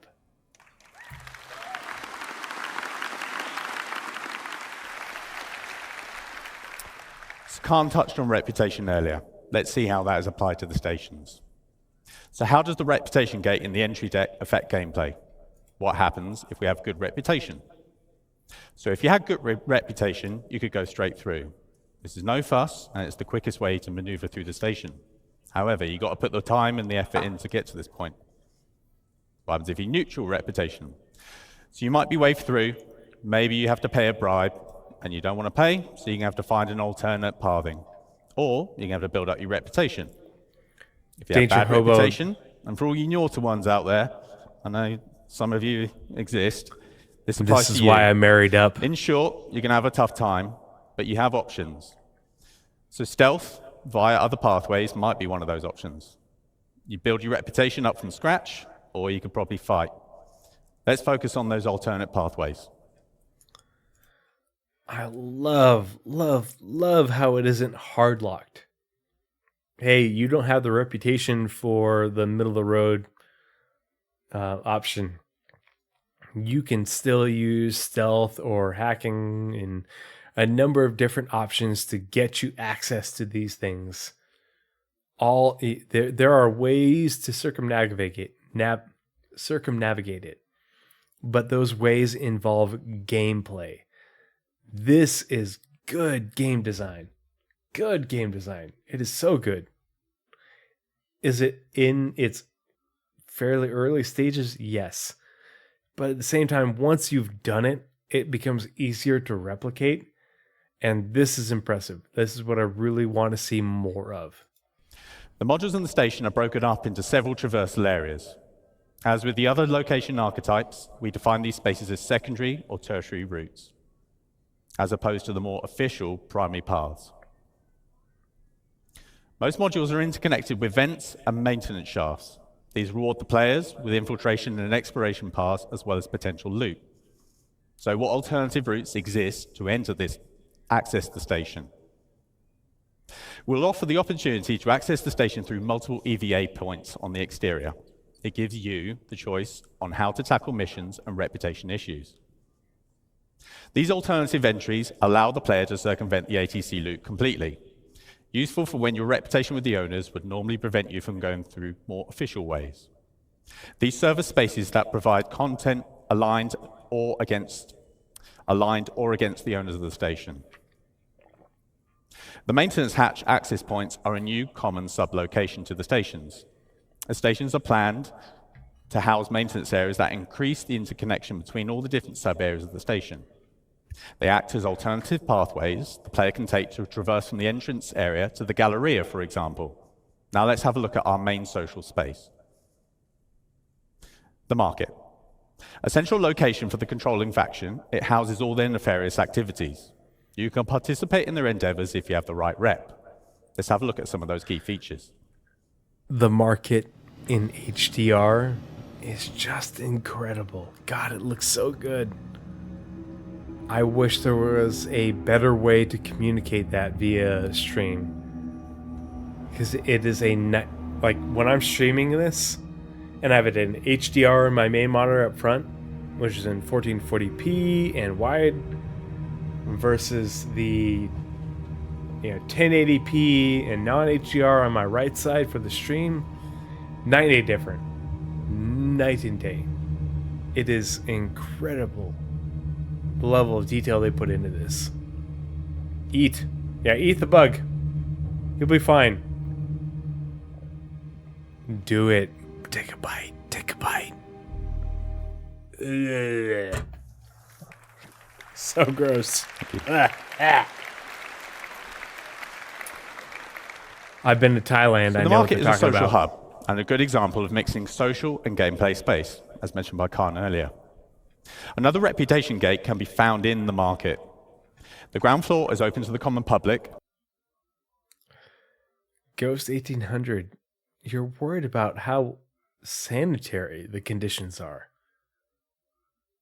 I've got a shot for that, bro. I'm just going to jab you in the neck and you're fine. Bugs are good for you. You did this during your survival training. No. Yes. Bugs are definitely good for you. For sure. Lots of protein, good bacteria, bad bacteria. It's going to challenge your immune system and your digestive tract. You'll be fine. You'll come out of it on the other end a better and stronger person. Yeah. Shots? No. No one's getting shots. Preemptive shots cost money, and we don't have time or the money for that. If you come down with the sickness, then we'll give you shots. The upper floor is reserved to rough and ready outlaws and their associates. If you have increased reputation, you can access this area, which gives you access to premium items, top-tier mission givers, and access to new areas. Ooh, we plan to house tier mission givers in both tiers that will give you unique jobs to further your reputation and fame across Pyro. Now let's have a look at another theme. Abandoned Across is Pyro. a new, non-social location theme. Let's have a quick look at the current abandoned area on Checkmate. Oh man, the abandoned areas. Give me more of these. So the way I understand it, and from what the missions that I was getting, we don't have many of the abandoned locations, and really, abandoned stations in Pyro yet. This is where things get really interesting. Like, you thought an abandoned location within a station that is occupied by, say, Rough and Ready or whatever, you thought that it was interesting. What if the entire station is abandoned? Oh no, fuck. I clicked the button. Sorry.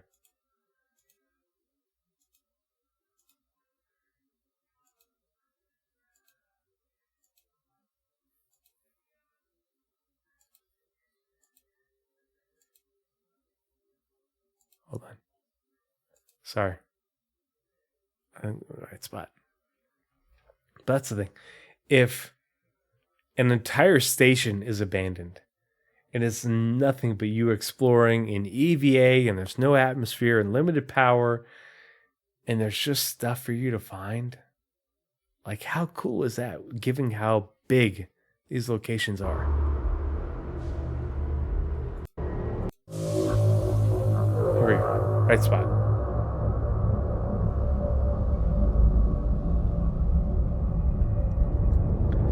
This is what I'm all about. Backdoor access to an abandoned station. There's no power, or little or no power left. There's no Atmo. You're exploring up, down, left, right, everything. It's just you and your headlamp and your crew.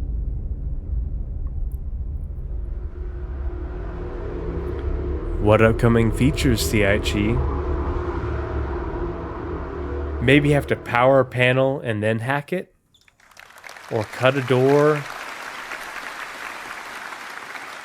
Maybe those people left there squatting? So we have entire abandoned great. stations as separate locations. On top of that, there are abandoned Entire abandoned stations. Not just an abandoned settlement. We've all seen, not all, a lot of us have seen how big the stations in Pyro are in terms of locations that you can visit and gameplay environments. They have entire stations that are abandoned. That's just nuts. You've got the prisoner says squatters. You've got squatters. You've got unpowered areas with no gravity, no atmosphere, the whole shebang. The whole gamut of exploration gameplay with no safeguards. This is the type of space game that I've been looking for. Areas within the rundown stations, much like the ones you probably see in the demo. There will be around 15 of these around the Pyro system. These are accessible through airlocks. 15 out of 26. Accessible through airlocks and breaches or other means. Breaches or other means. So airlocks, you have to dock with the station. You have to cut your way through the door. You have to power that door, and then you have to hack it. It's good. It's so good. We aim to enhance all the space locations with a lot more gameplay content.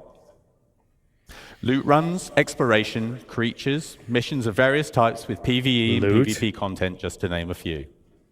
We're also laying a focus on environment interactivity with potential retrofitting of occupied stations.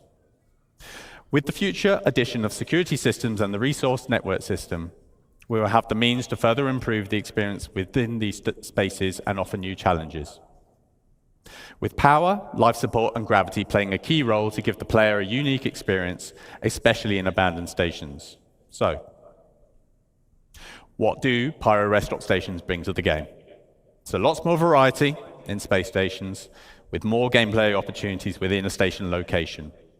Opportunities for exploration, hidden areas, multiple options for access or traversal.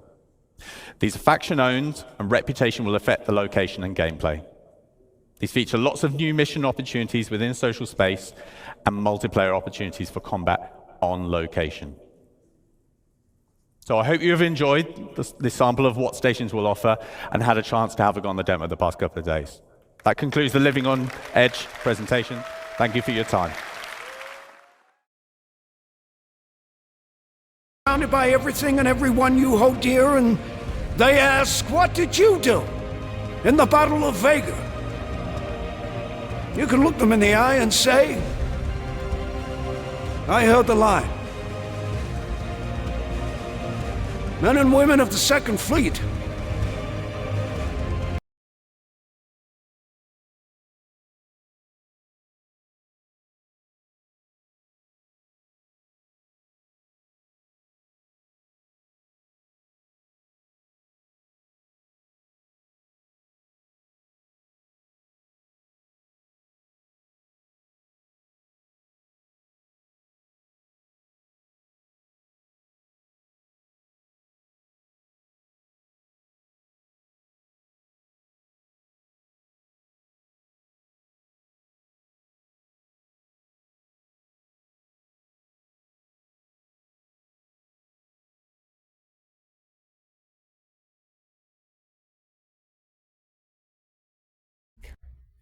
Sorry. I apologize. God, what would I do without you guys? So, sorry, I had to pee. So what they have said in the past is they don't want player-controlled stations. Could they change their stance on that? Yes, absolutely, of course. But they have said it in the past. But we do have 15 out of the 26 stations in Pyro are planned to be derelict. Not controlled, not operated, nothing. And essentially that's going to be like an environment not unlike oh gosh, I'm brain farting, but like a looter shooter, a looter extraction shooter, except for you will have missions there, you'll have objectives there, you have things to loot there. Potentially there might even be NPCs there. We don't know. But that's the crazy thing about Pyro, is that not only do you have your hardcore PvP content, but you have your hardcore PvE content, and that E doesn't necessarily mean NPCs. It just means the environment. The environment will try to kill you. The environment will try to take you down. And that's what's just nuts. That's the type of space exploration gameplay a lot of people have really been looking forward to, myself included, where you have to breach that derelict space station and explore it with you and your crew, with the resources you have available to you to find what you're looking for. it's going to be an insane experience. Cosmic Squatch says, do you think they'll have gravity and power?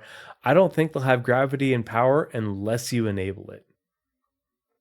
And I think that like they did a demo with a room, and I think you'll be able to turn on the gravity if you've turned on the power. And so that's the thing, like, you can go through and EVA your way through it, but if you run out of EVA fuel, then you're just having to grab your way through it or use your tractor beam attachment to move your way through the environment.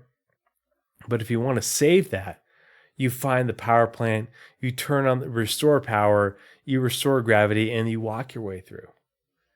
But that's a type of gameplay, that's an environment, that's a challenge that no other game has developed.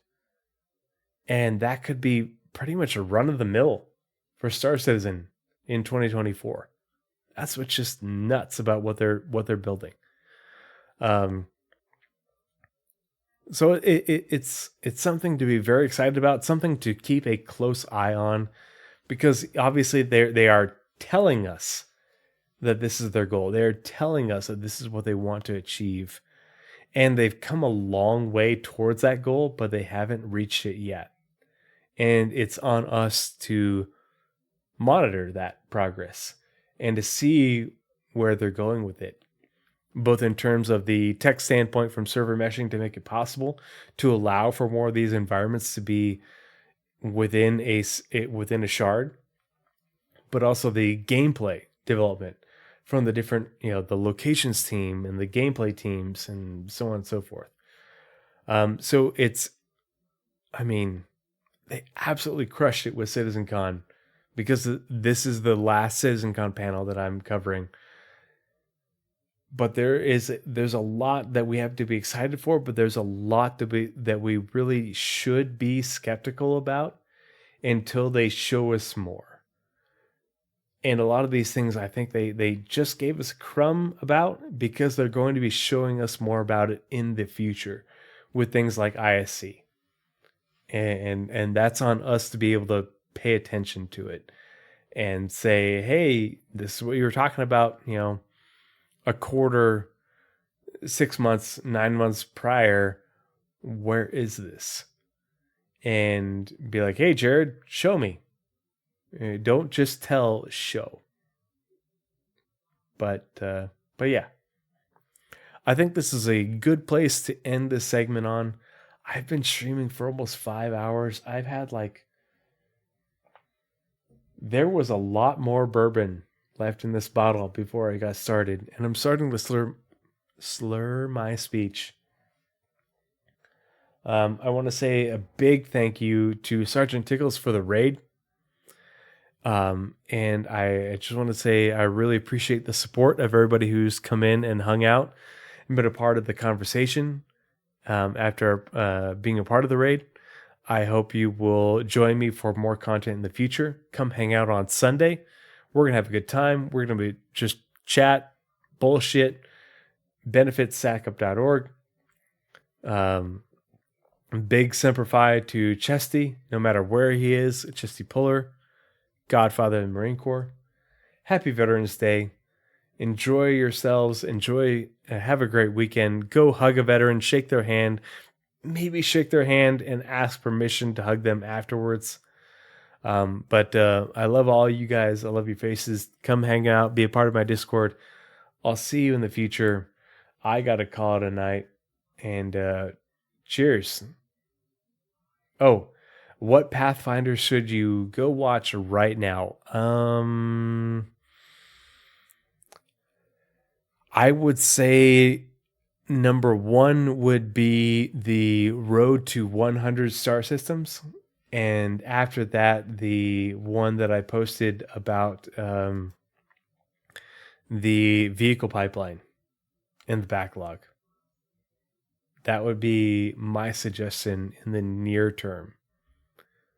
But yeah, we'll be doing the monthly reports hopefully on Monday. We'll have Armchair Admirals and Generals on Sunday, and then we'll just play it by ear after that. All right. Cheers, 07. Love you guys. I'm not going to rate anyone. I'm too tired and too drunk. All right. Later, y'all.